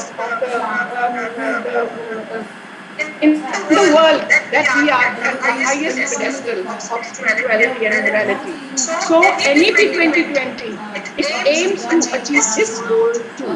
How it says it can be achieved? It is by taking into consideration field experiences, empirical research, stakeholders' feedback. Feedback is very, very important here because unless and until we get the feedback from the beneficiaries, we will not be, and then we take the feedback in positive stride, will not be able to make any improvements. To make any system improved and enhanced, feedback plays a very, very pivotal role. And the students' feedback is very important, parents' feedback, and the feedback from the other people from the society. What do they see? What do they say that what education is providing, is being provided to the students? Is it helping them to face the realities of life. That is very important. And the best practices world over, there are best practices of education. But what we are taking from the West is all unwanted things. We are not taking their best practices. We are not taking their work culture. We are not taking their dedication towards the work. And we must follow the best practices of the teachers, which they follow in the institutions who are of excellence. So it is a progressive shift towards a more scientific approach to education. The rote learning is a big no-no. Unless and until we help the students to reach their inner self and explore their potentials and bring out that potential in in the manifestation of their creativity, in the manifestation of their innovative ideas. Our policy, whatever we propose, if it is not followed, it will be like any other file which gathers dust in so many already given plans. So for NEP 2020, we can say that if implemented in its true vision, when we say implemented in its true vision, every section of this policy needs attention. And only then, if it is implemented in its true vision, the new structure can bring India as far with the leading countries of the world. We are really dreaming of to be one of the superpowers, but the dreams are only realized with the efforts, with the sincere dedication.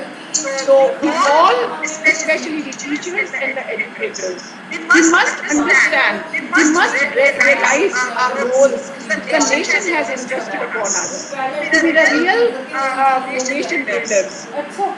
Only then this NEP 2020 can be implemented in true letter and spirit.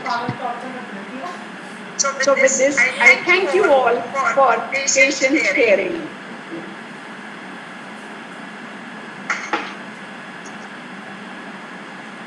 एक studies का है, वो कहते हैं ये पता नहीं क्या आपने बोला खज्जल सवाल करके देखिए।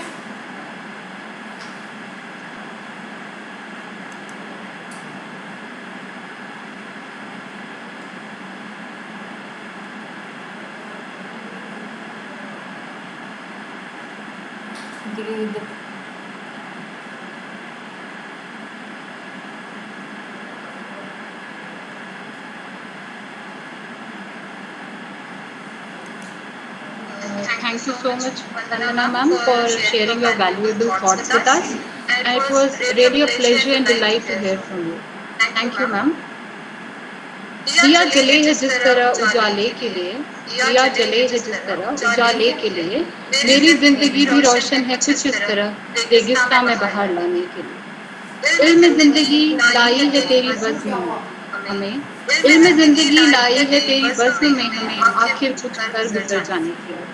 With these motivational words, I feel pleasure to introduce to you to our next speaker of the day, respected Dr. Poonam Bansal. Ma'am, Associate Professor, Botany, Government College of Education, Sector 20, Chandigarh. In her introduction, in total, she is having an experience of about 33 plus years, which includes the experience of school as well as college experience. She has to her credit 55 publications, including national and international journals, publications listed in international database, and chapters in various. In addition to it, she has also successfully completed a project on biodiversity conservation under Ministry of Education and Forest, Government of India. She has acted as a resource person in many workshops, FDPs, orientation programs, and refresher courses at university and school level also. And adding to her literary aspect, she is a poet as well, as she has published a collection of poems entitled Quest for Potters and More. So now I request Dr. Poonam Bansal ma'am to share her perspective on National Education Policy 2020 with us. Ma'am.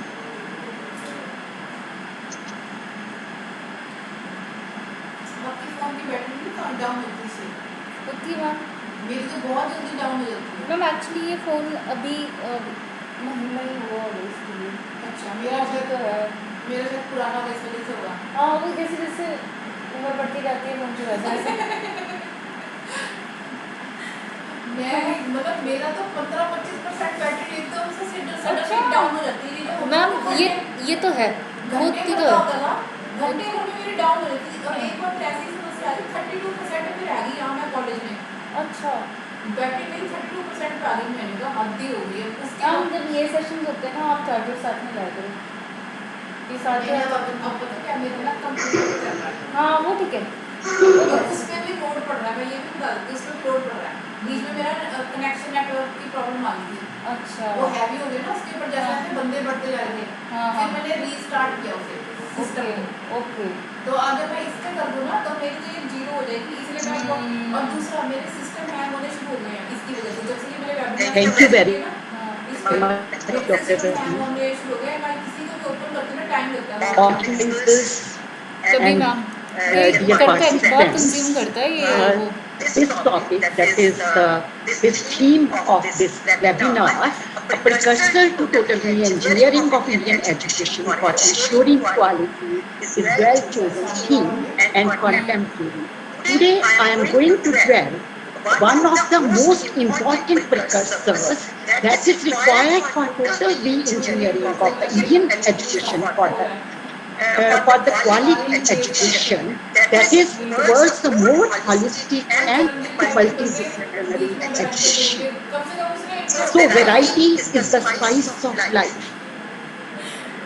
Everyone likes a garden where flowers of different colors, hues, they are blooming. Exactly. Similarly, if we give our students that can wrap of different feel, different color, only then they will be able to use their imagination and creativity to weave a beautiful fabric of beautiful colors, of beautiful designs, of beautiful patterns. So this is what our more holistic and multidisciplinary education system will do to the higher education system, and besides this, the teaching education system, which is also the part and parcel of the higher education system. Teaching education system is already drawing its inputs from many disciplines. So it is essentially multidisciplinary. Besides this, it has to be creative because it is required for developing the future students, developing the teachers who guide these students who are future citizens.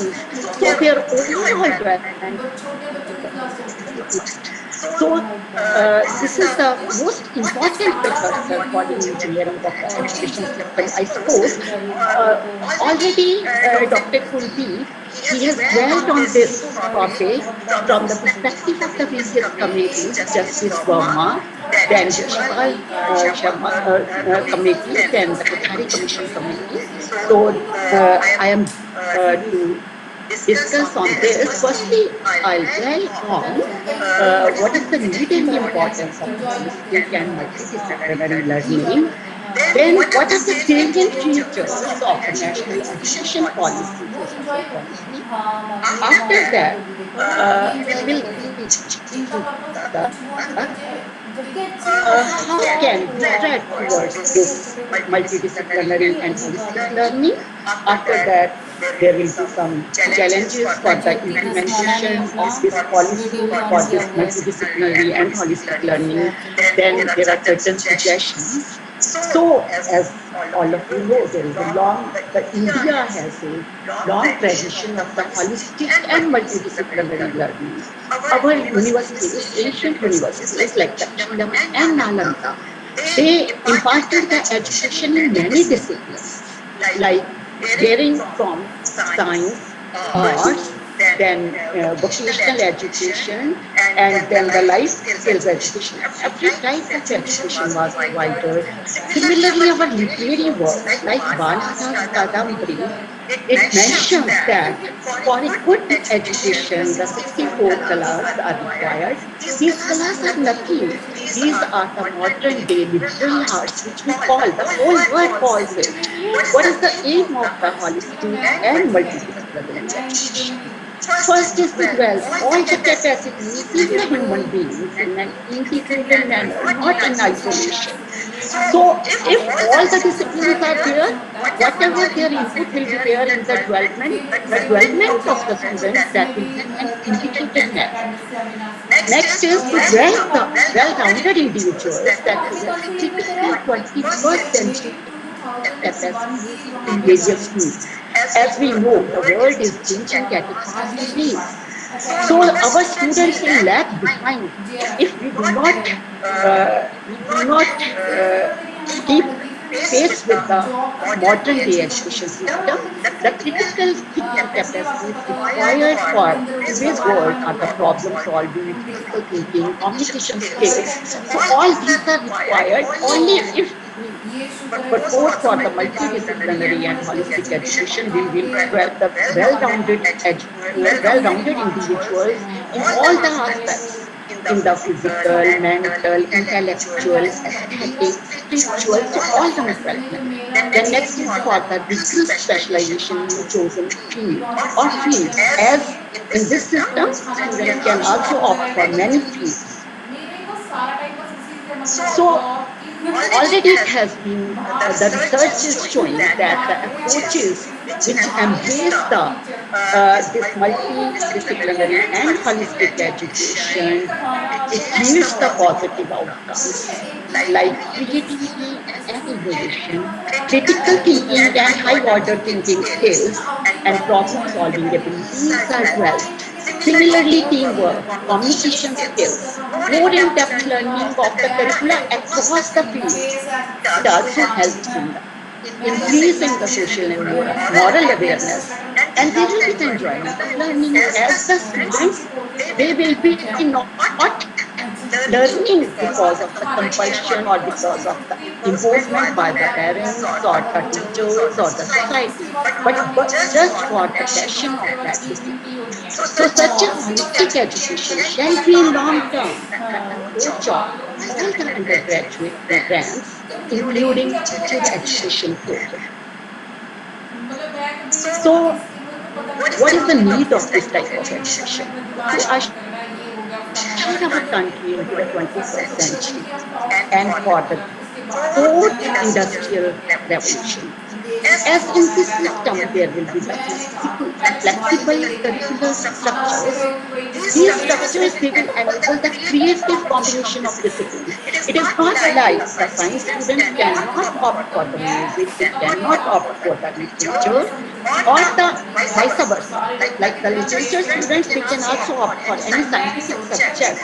So there will be the creative combination of the disciplines. It will offer multiple entry and exit points, removing the rigid concept. And you know, our present system is very rigid. We cannot leave in between. After the first year, if there are the circumstances prevailing, if a student has to leave, he cannot leave midway. The degree will be given to the student only after the completion of the program. But here there are the multiple entry and exit points, and it will create new possibilities for lifelong learning. So graduate level, master's, doctorate education and teacher education will take place in large multidisciplinary institutions. It will provide the rigorous research-based specialization besides providing opportunities for multidisciplinary work. Now, how will we move towards holistic and multidisciplinary education? So this NEP suggests there will be the large multidisciplinary universities as well as the colleges, which will facilitate the move towards high quality, holistic and multidisciplinary education. There will be flexibility in curriculum, and there will be novel and engaging course options in addition to the interest specialization in a subject or subjects. So there will be one major subject or area of specialization. Besides this, the students they can opt for the minor subjects which are of their interest. Similarly, it will also give the increased autonomy in setting the curricula. Then there is the focus of pedagogy on the soft skills like communication, discussion, and debate and research. There will be the opportunity for cross-disciplinary and interdisciplinary thinking as students will be acquiring the knowledge across the disciplines. So they will be interdisciplinary thinkers and they will think beyond the rigid type of the system, beyond the rigid discipline. So for it, the departments in various subjects will be established and strengthened for a multidisciplinary, stimulating between education and environment at all the HEIs. Credits will be given in all the bachelor degree programs.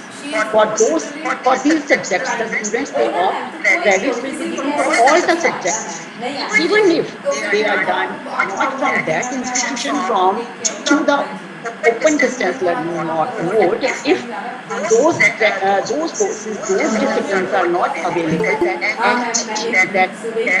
that HEI. So, a flexible and innovative curricula of all the higher education institutes shall include credit-based courses and projects in the areas of. So it is going to be holistic, like we people studied about the value education in the schools, and community engagement is limited just to the NSS. So all these areas they will give the holistic education like community engagement and service, environmental education in the areas like biodiversity conservation, challenges of environmental pollution, energy conservation, and similarly like our environment is being polluted beyond control. So only then we can produce the sensitive students. Then value-based education, imparting the different values which are value erosion is so much in the society, so that is must. Similarly, life skills and lessons in the seva or service and participation in the community service program. Global citizen education. This type of education will be the global citizenship education that will be in response to the contemporary global challenges. So this type of education will lead towards the sustainability. As you know, the world is divided between the poor and rich countries. And similarly, the carbon rate that is also different in the different countries.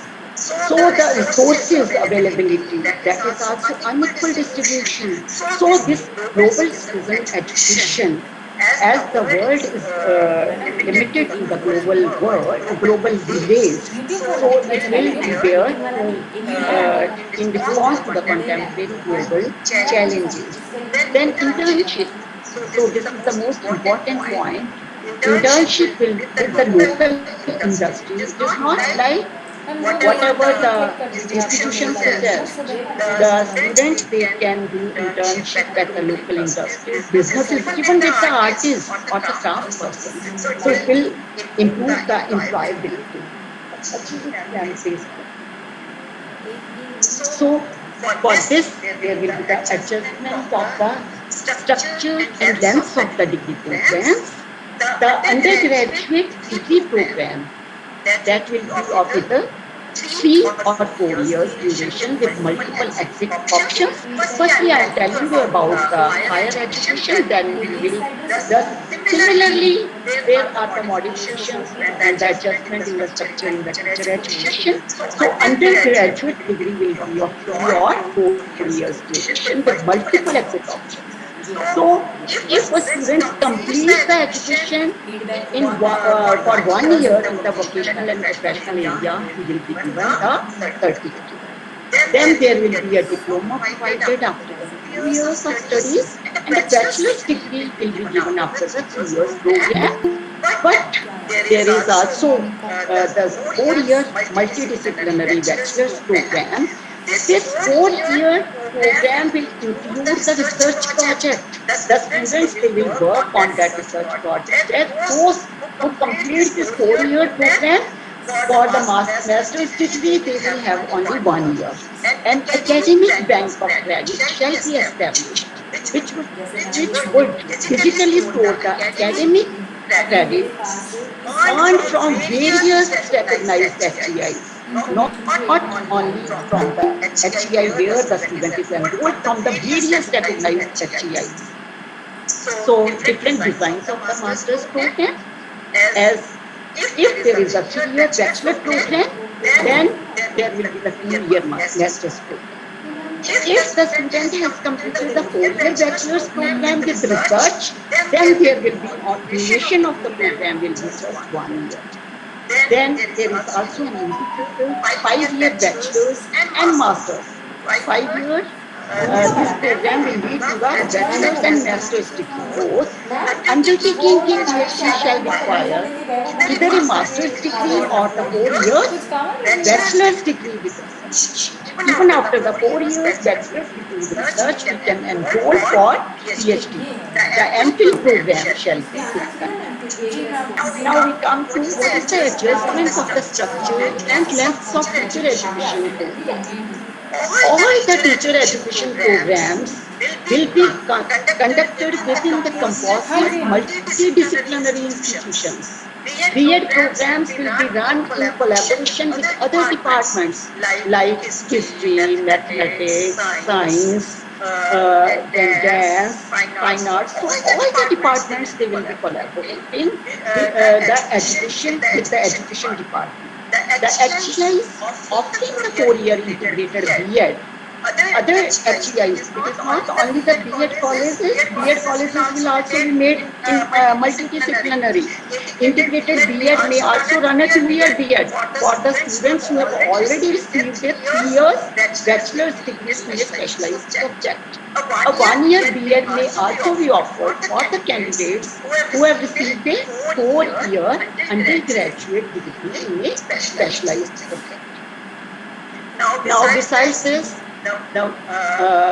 very good point in this policy is the setting up of the merits, that is the multidisciplinary education and research universities. These universities will be established at par with IITs and IIMs, so that we attain the highest global standards in the quality education and set the highest standards for multidisciplinary education across the India. Globally, as well as for the India, we set the highest standards in education. All can stand alone or the isolated TIUs. They will be converted to the multidisciplinary institutions within the next 10 years, that is by 2030. Now, there is in this policy, there is more focus on the research and innovation. Even the PhD in education will be reoriented. There will be the overhauling, there will be the multidisciplinary research.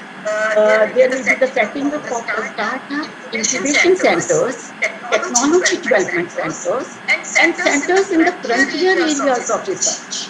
Like today we are facing the pandemic. So epidemiology, that is the frontier area nowadays. Greater industry and academic linkages will be established, and interdisciplinary research, including the humanities and social sciences research. HEIs can also take the lead to undertake research in areas of infectious diseases, epidemiology, virology, diagnostic, instrumentation, vaccinology, and other relevant areas in the view of scenario of epidemics and pandemics. Besides this, HEIs, they will develop the hand-holding mechanisms for promoting the innovations among the student communities. It is not the research will be conducted in isolation at one institution only. So these communities, student communities, they will be able to collaborate with the other institutions, besides this with the community, so they are free for innovation's sake. Similarly, National Research Foundation will play an important role, and it will help in creating and supporting the vibrant research climate and innovation culture across the HEI research labs and other research organizations. Now I come to what are the cooperative points as we must have understood. Like if we integrate the science, technology, engineering, and mathematics with arts and commerce, this will yield very good results. Then students, they can opt the subjects of their own interest. There will be more emphasis on the 21st century skills like higher order thinking skills, problem solving, communication, soft skills. The curriculum will be the flexible. There will be multiple exit points, and it is holistic as already discussed. Life skills education, environmental education, value education, soft skills such as discussion, debate, and communication skills. Academic bank of credit. It can take the credits from the other universities and from the open distance learning. They will also be stored. Faculty and institutional autonomy will be there, and the matter of curriculum, as this policy has said, establishment of model universities like NARUs, then linkages, academia, industry. So it will enhance the employability. Then there is the National Research Foundation, which is both the research and innovation. Now we come to the most important part, that is what are the challenges towards the holistic and multidisciplinary education? The first is the employability. As we all know, there are the different type of the programs of different duration, like 1 year, 2 year, 3 year, 4 year. Now, if the students are available with the 4-year program, what will be the employability level of the students who have completed just 1 year? Those students, they should be made more proficient professionally by the devoting more time to the internships. Then next, the important suggestion, autonomy to the faculty should be given not only in the curriculum, it should be given in the curriculum besides this teaching learning methodologies and evaluation practices also. So the complete autonomy that should be given to the teachers, to the faculty and the institutions. Now, training in pedagogical aspects. As in the teacher education institutions, pedagogy is the most important to the teachers teach. But the other institutions, other HEIs, they lack the training in these pedagogical aspects. They should also be imparted the training that how to teach. There should be the how the opportunities will be provided for the cross-disciplinary and interdisciplinary thinking. So more teaching strategies which are based on providing these opportunities, they should be the research, and there should be the sharing, there should be the collaboration, there should be the cooperative practices.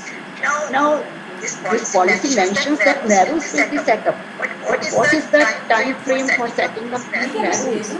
As we all know, our record rate, that how we are proceeding. So what is the time frame that such universities of excellence will be established? Strengthening of the present HEIs. This policy mentions that how these HEIs will be strengthened, like with the help of the infrastructure. From there the funds will come, and who will ensure that there is a quality, who will ensure that there is no corruption, and how the faculty will be recruited. Will there be no nepotism? Will there be no radicalism? All these things, how this will be strengthened. Then choice-based credit system. So from our record, we have seen that the system has not been implemented as UGC has proposed it many years back. The states who has implemented it not met with the success with the system seriousness of the students, as students should be opting for the minor subjects. How much they are serious towards those minor subjects. So all this have to be monitored. Then recruitment, because multidisciplinary institutions will be made, there is the urgent need of the recruitment of the faculty. Then infrastructure upgrading is to be there, like the colleges which are teaching arts. If they are to teach science, there should be the laboratories. Similarly, if the teacher education institutions are to be converted in the multidisciplinary colleges, there is much need of the infrastructure upgrading. Then what type of research funding is there? Is it given to the quality research projects by the research National Research Foundation?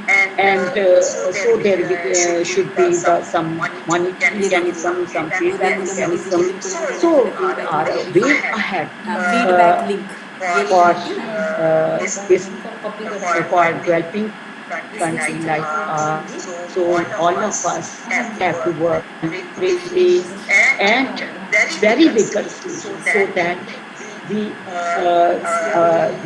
realize the dream of our policy makers. So thank you very much.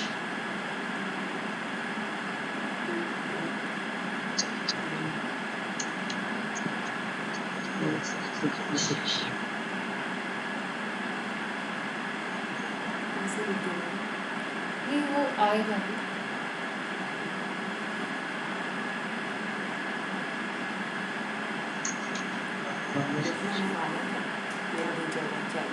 Any questions? Alright.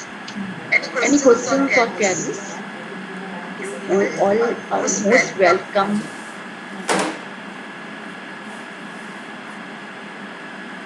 हाँ जी हाँ जी ये हटने वाले हैं Any questions? ये क्या है ma'am I would love to answer. उनके से ही आ रहा है। आप यूट्यूब से ले लीजिएगा। हाँ यूट्यूब से भी ले लेती हूँ हाँ जी अब आप देख लीजिए मैम मेरा message Yes. No questions?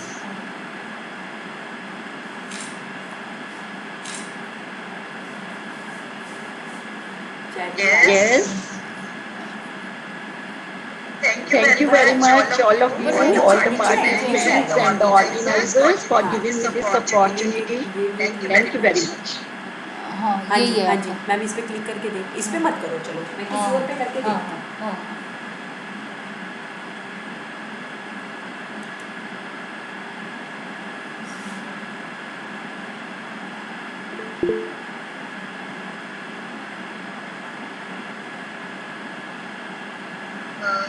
Thank you, Dr. Poona Bansal ma'am, for such an inquisitive presentation. We are immensely honored to have you on this platform. Thank you so much, ma'am. The best thing about a teacher is that it matters. And the hardest thing about being a teacher is that it matters every day.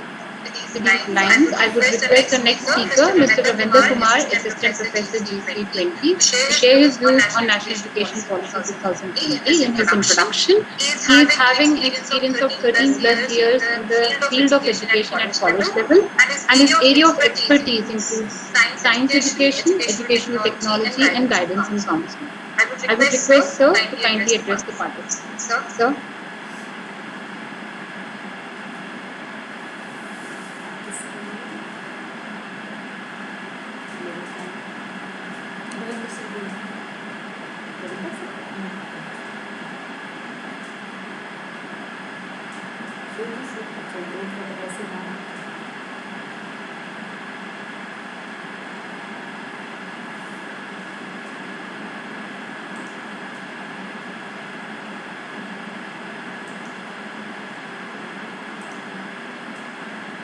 अब ये भरना शुरू हो जाएगा मेरे को लगता है कैसी सुना? ये फोन हमारे पास हम इसके लिए प्रोसेस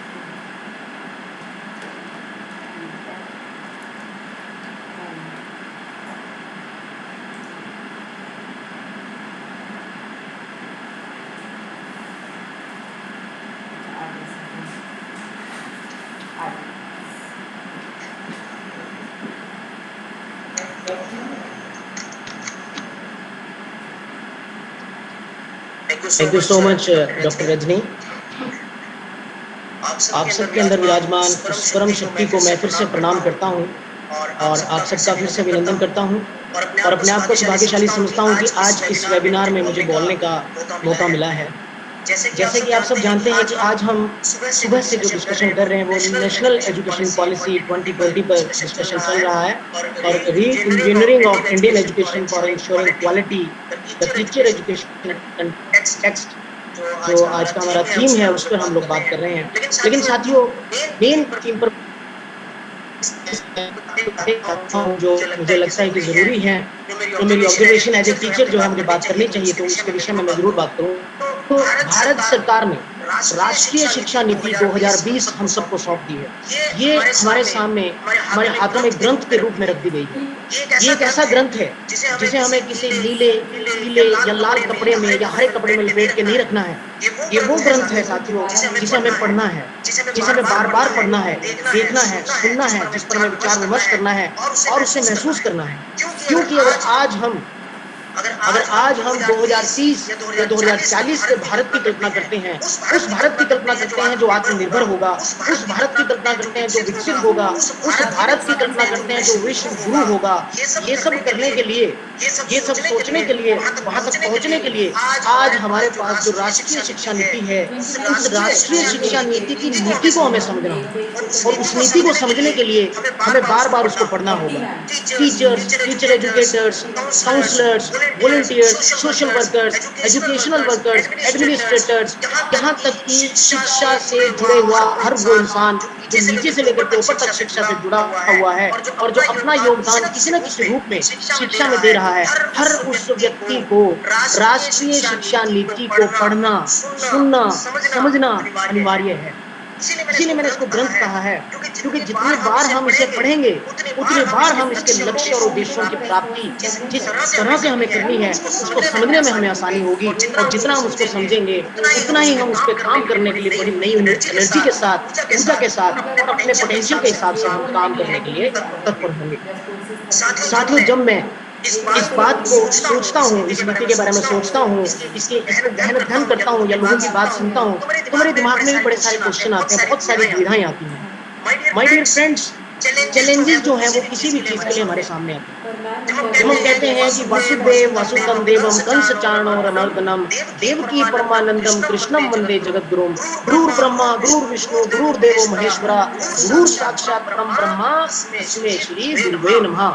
जब हम गुरु की बात करते हैं तो वो गुरु कैसा होना चाहिए, वो गुरु किस तरीके का होना चाहिए, उसके अंदर किस तरीके की मोटिवेशन होनी चाहिए, कैसी एनर्जी उसके अंदर होनी चाहिए, उसकी कैपेबिलिटी पहले कितनी है और हम कितनी उसको बढ़ा सकते हैं, ये सब बातों की तरफ हमें बात करनी है। लेकिन उससे पहले जब मैं चैलेंजेस की बात करता हूँ दोस्तों, तो 3 बातें हैं जो मैं आप सबके सामने रखना चाहता हूँ। मैं चाहता हूँ इन 3 बातों के बारे में, उन 3 चैलेंजेस के बारे में आप भी सोचें। ये सवाल मैं आप लोगों के लिए खड़ा कर रहा हूँ, मुझे नहीं पता मैं कितना उसको सही कह पाऊंगा या कितना गलत कह पाऊंगा, लेकिन आप सबके सामने मैं 3 सवाल आज खड़े कर रहा हूँ दोस्तों, जो हमारी इस शिक्षा नीति से ही जुड़े हुए हैं। सबसे पहला, 14 सितंबर 2020 का संस्करण है, दैनिक भास्कर का संस्करण है दोस्तों, उसमें खबर आई है और उस खबर को मैं पढ़ूंगा। उस खबर को सुनने के बाद आप सबको ये सोचने पे मजबूर होंगे आप कि यार इसमें कुछ अच्छी चीज भी है और कुछ बुरी चीज भी है। इससे आपको कुछ अच्छा भी लगेगा और कुछ ऐसा भी लगेगा कि गलत हो रहा है।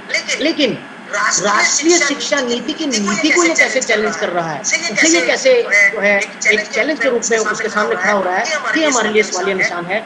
देखिए, 4281 को एजुकेशन वाले स्कूलों में महिला शिक्षक ही नहीं है। बाल संरक्षण आयोग ने की ट्रांसफर नीति में बदलाव की सिफारिश। साथियों, अगर मैं आपको इस खबर की हकीकत बताऊं तो एक लड़की के साथ, एक बाला के साथ छेड़छाड़ होने के बाद ये मामला उजागर हुआ। जब उसके साथ छेड़छाड़ हुई तो बाल संरक्षण आयोग ने, ये हरियाणा की खबर है, हिसार की खबर है, बाल संरक्षण आयोग ने ये कहा कि जांच की जाए और ये देखा जाए प्रदेश के अंदर कितने ऐसे स्कूल हैं जहां पर फीमेल टीचर जो है वो अवेलेबल नहीं है। तो साथियों, जब इस चीज का आंकड़ा निकाला गया तो 4281, जी हाँ 4281 स्कूल ऐसे निकले जहां पर फीमेल टीचर ही नहीं है। दूसरी बात, 186 स्कूल ऐसे निकले जो गर्ल स्कूल हैं, जी हाँ जो गर्ल स्कूल हैं, स्पेसिफिकली वो लड़कियों के लिए स्कूल हैं, लेकिन वहां पर कोई फीमेल टीचर ही नहीं है। इसके अलावा साथियों एक और बात, जैसे मैंने पहले ही कहा कि आपको इसमें कुछ बात अच्छी लग सकती है और कोई बात बुरी भी लग सकती है। अच्छी बात क्या है कि राज्य के को एजुकेशन वाले स्कूलों में लड़कों से ज्यादा संख्या लड़कियों की है। साथियों लड़कों की जो संख्या है वो है 9,91,581 और जो लड़कियों की संख्या है वो 10,55,580। अब बेटी बचाओ बेटी पढ़ाओ अभियान को सार्थक करता हुआ ये एक आंकड़ा है दोस्तों। लेकिन यहाँ पर मैंने पहले ही कहा एक बात आ रही कि फीमेल टीचर नहीं है इतने सारे को एजुकेशन स्कूल्स के अंदर, और दूसरी बात हम कह रहे हैं कि 180 स्कूल ऐसे हैं जो गर्ल्स स्कूल है वहां पर कोई फीमेल टीचर नहीं है, और तीसरी बात हम क्या कह रहे हैं दोस्तों यहाँ पर कि जो गर्ल चाइल्ड है यानी कि जो गर्ल्स हैं वो लड़कों की संख्या में बॉयज की संख्या में ज्यादा हैं स्कूल्स के अंदर साथियों। और यहाँ पर जो बात जो जब हम चेयरपर्सन की मैं आपको बात बताऊं कि जो चेयरपर्सन है राज्य बाल अधिकारी संरक्षण आयोग हरियाणा, तो उन्होंने क्या कहा, उन्होंने कहा कि महिला टीचर की कमी नहीं नीति में बदलाव की जरूरत है। उन्होंने कहा कि हरियाणा में महिला टीचर की कमी नहीं है। साल 2014 के बाद प्रदेश में टीचर की नियुक्तियां हुई हैं। ट्रांसफर पॉलिसी में मनचाहे स्टेशन से कुछ स्कूलों में, ध्यान से सुनिएगा, ट्रांसफर पॉलिसी में मनचाहे स्टेशन मिलने से कुछ स्कूलों में महिला टीचर की नियुक्ति नहीं हो पाई है। आयोग ने सुझाव दिया है कि ट्रांसफर पॉलिसी में परिवर्तन किया जाए ताकि हर स्कूल में महिला टीचर की नियुक्ति हो सके। साथियों ये सवाल आपके लिए खड़ा कर रहा हूँ यहाँ पर, एक बहुत गंभीर सवाल है कि हमारी नीति, जब हम शिक्षा नीति की बात करें, शिक्षा नीति की नीति किस तरीके से इस चैलेंज को जो है वो एक्सेप्ट करेगी और कैसे इस चैलेंज को दूर करने के लिए काम करेगी। जब हम ग्राउंड रियलिटी, जैसे कि पुरी सर ने बोला था कि ग्राउंड रियलिटीज को जानना बड़ा जरूरी है। मोटिवेशन अपने आप में अच्छी चीज है, एनर्जी, पॉजिटिव एनर्जी अपने आप में अच्छी चीज है, लेकिन जब हम ग्राउंड रियलिटीज की तरफ जाते हैं दोस्तों, वहां पर क्या समस्याएं हमारे सामने है उसको देखना बड़ा जरूरी है। तो साथियों ये छोटा सा सवाल मैंने आपके सामने खड़ा किया। एक और सवाल दूसरा मैं आप सबके सामने खड़ा करना चाहता हूँ अपनी मूल बात पर आने से पहले, मुझे लग रहा है कि ये बात मुझे करनी चाहिए। दूसरी बात ये है साथियों कि हमारी जो राष्ट्रीय शिक्षा नीति है 2020, उसमें एक बात कही गई है कि 5वीं कक्षा तक यानी 5th क्लास तक जो रीजनल लैंग्वेज है या जो मदर टंग है उसको इम्पोर्टेंस दी जाएगी। साथियों वो उसको बहुत ज्यादा इम्पोर्टेंस देने की बात कही गई है। मैं आप सबसे एक बात कहना चाहता हूँ कि हमारा देश आज, उसमें चाहे गरीब आदमी है, मध्यम वर्ग आदमी है या एक रिच आदमी है, सब लोग अपने बच्चों को अंग्रेजी मीडियम यानी इंग्लिश मीडियम स्कूल में पढ़ाना चाहते हैं। आज आप किसी से भी बात करेंगे तो उसके मन से ये आवाज निकलती है, उसकी इच्छा ये होती है कि मेरा बच्चा जो है वो किसी अच्छे इंग्लिश मीडियम स्कूल में पढ़े। आज हमारे देश के अंदर तो शिक्षा का एक बाजारीकरण हो गया दोस्तों। उस बाजारीकरण की वजह से ये बहुत बड़ा चैलेंज है कि हम किस तरीके से क्षेत्रीय भाषा को, रीजनल लैंग्वेज को हम मेन स्ट्रीम में यानी उसको कितनी इम्पोर्टेंस हम दे पाएंगे, ये बहुत बड़ा सवाल है। अंग्रेजी मीडियम जो है वो एक बहुत बड़ी सोच है, एक बहुत बड़ा मानसिक जो है आप कह सकते हैं कि मानसिक रूप से छाया हुआ है हमारे दिलो दिमाग पर, जिसे हम चाहकर भी नहीं निकाल पाते। आज हमारा बच्चा अगर घर पे आकर के इंग्लिश में बात ना करे, अंग्रेजी में बात ना करे, तो हमें लगता है कि स्कूल में तो पढ़ाई नहीं हुई, स्कूल में बच्चे को पढ़ाया नहीं जाता। तो साथियों ये भी एक दूसरा जो प्रश्न है वो मैं आपके सामने खड़ा कर रहा हूँ कि किस तरीके से हमारा देश जो है वो अपनी मानसिक स्थिति को बदलेगा और क्षेत्रीय भाषा, रीजनल लैंग्वेज जिसकी हम बात कर रहे हैं उसको वो बीच में लेकर के आएगा। जब डॉक्टर कस्तूरी रंगन जी से सवाल किया गया, एक टीवी चैनल पर इंटरव्यू में उनसे सवाल किया गया कि सर आप ये बताइए कि आपने कहा है कि जो रीजनल लैंग्वेज है उसको हम इम्पोर्टेंस देंगे प्राइमरी एजुकेशन में। अब इंग्लिश जो है वो एक मापदंड है इंटरनेशनल लेवल पे बच्चे का जाने का, तो क्या ये कंपल्शन होगी या इसमें क्या होगा? तो कस्तूरी रंगन जी ने बहुत अच्छा जवाब दिया। उन्होंने कहा कि रीजनल लैंग्वेज को या क्षेत्रीय भाषा को या मदर टंग को जो रखा गया है, that is only for the cognitive development of the child, that is only to use the cognitive ability of the child. और जब हम कॉग्निशन की बात करते हैं तो हम ज्ञान की बात करते हैं, बोध की बात करते हैं, प्रयोग की बात करते हैं, विश्लेषण की बात करते हैं, संश्लेषण की बात करते हैं, मूल्यांकन की बात करते हैं। इसके अलावा हम भावनात्मक पक्ष को भी लेते हैं और इसके अलावा हम साइकोमोटर जो डोमेन है उसकी भी बात करते हैं। लेकिन कस्तूरी रंगन जी ने कहा कि कोग्निटिव एबिलिटी को यूज करना और उसको और डेवलप करना ये हमारा मकसद है इसके पीछे, लेकिन ये कोई कंपल्शन नहीं है कि अंग्रेजी माध्यम में आप नहीं पढ़ सकते। साथियों यहाँ प्रदेश का नाम लिए बिना और मंत्री का नाम लिए बिना आपको खबर बताऊं, ये सच्चाई है, ये सच्ची खबर है, अगर आप चाहें तो नेट पढ़ सकते हैं कि 2017 में एक बहुत बड़े राज्य के मंत्री ने ये घोषणा की कि हम अपने प्रदेश के 5,000 स्कूलों को अंग्रेजी माध्यम में करने जा रहे हैं। यानी कि जो प्राइमरी स्कूल हैं, वो 5,000 प्राइमरी स्कूल्स को हम जो है इंग्लिश मीडियम करने जा रहे हैं। अब 2015 में मसौदा तैयार करने की जो रिस्पॉन्सिबिलिटी है वो राष्ट्रीय शिक्षा नीति की दे दी गई थी, और उसके बाद हमारे पास जो है ये शिक्षा नीति आज हमारे बीच में आ चुकी है, और 2017 में ये बयान इस तरीके के जो है वो देश की जनता के सामने रखे जाते हैं। अब आप सोच लीजिए कि जो अंग्रेजी माध्यम है वो किस तरीके से हमारे दिमाग में छाया हुआ है। तो ये दूसरा प्रश्न जो मैं आपके लिए छोड़ रहा हूँ साथियों। अब तीसरा प्रश्न है साथियों, वो भी बड़ा इम्पोर्टेंट और बड़ा ही जमीनी स्तर से जुड़ा हुआ प्रश्न है साथियों। आज हमारी राष्ट्रीय शिक्षा नीति, मैं इसकी बहुत इज्जत करता हूँ क्योंकि ये ग्रंथ है, मैंने जैसे पहले कहा कि ये ग्रंथ है, वो ग्रंथ है जिसको जितना पढ़ा जाए उतना कम है। इसीलिए मैंने कहा कि नीचे से लेकर के ऊपर तक हर उस व्यक्ति को जो शिक्षा के साथ जुड़ा हुआ है, उसे इस ग्रंथ को, इस पॉलिसी को पढ़ने की, समझने की जरूरत है। क्योंकि जब हम उसको पढ़ेंगे तब हम उसको आत्मसात करेंगे, तभी हम उसके उद्देश्यों की प्राप्ति के लिए काम करेंगे। और साथियों, उसके लिए चैलेंजेस जरूर आएंगे। देखिए, इसकी अच्छी बातें तो हमें पता है, इसकी अच्छी बातें हम डिस्कस कर रहे हैं, लेकिन साथियों वही बात है कि कुछ चैलेंजेस जो हैं, तो शायद मुझे लग रहा है कि मेरे लिए बहुत बड़ा चैलेंज है, लेकिन फिर भी मैं यहाँ पर वो डिस्कस कर रहा हूँ। तीसरा जो चैलेंज है साथियों, वो है वोकेशनल एजुकेशन को लेकर।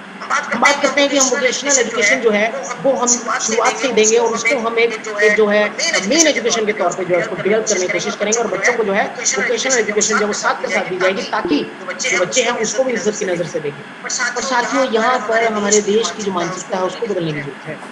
आज एक कुम्हार का जो बच्चा है वो उस काम को नहीं करना चाहता है, वो चाहता है कि पढ़ लिख कर जो है किसी क्लर्क की नौकरी कर लूं।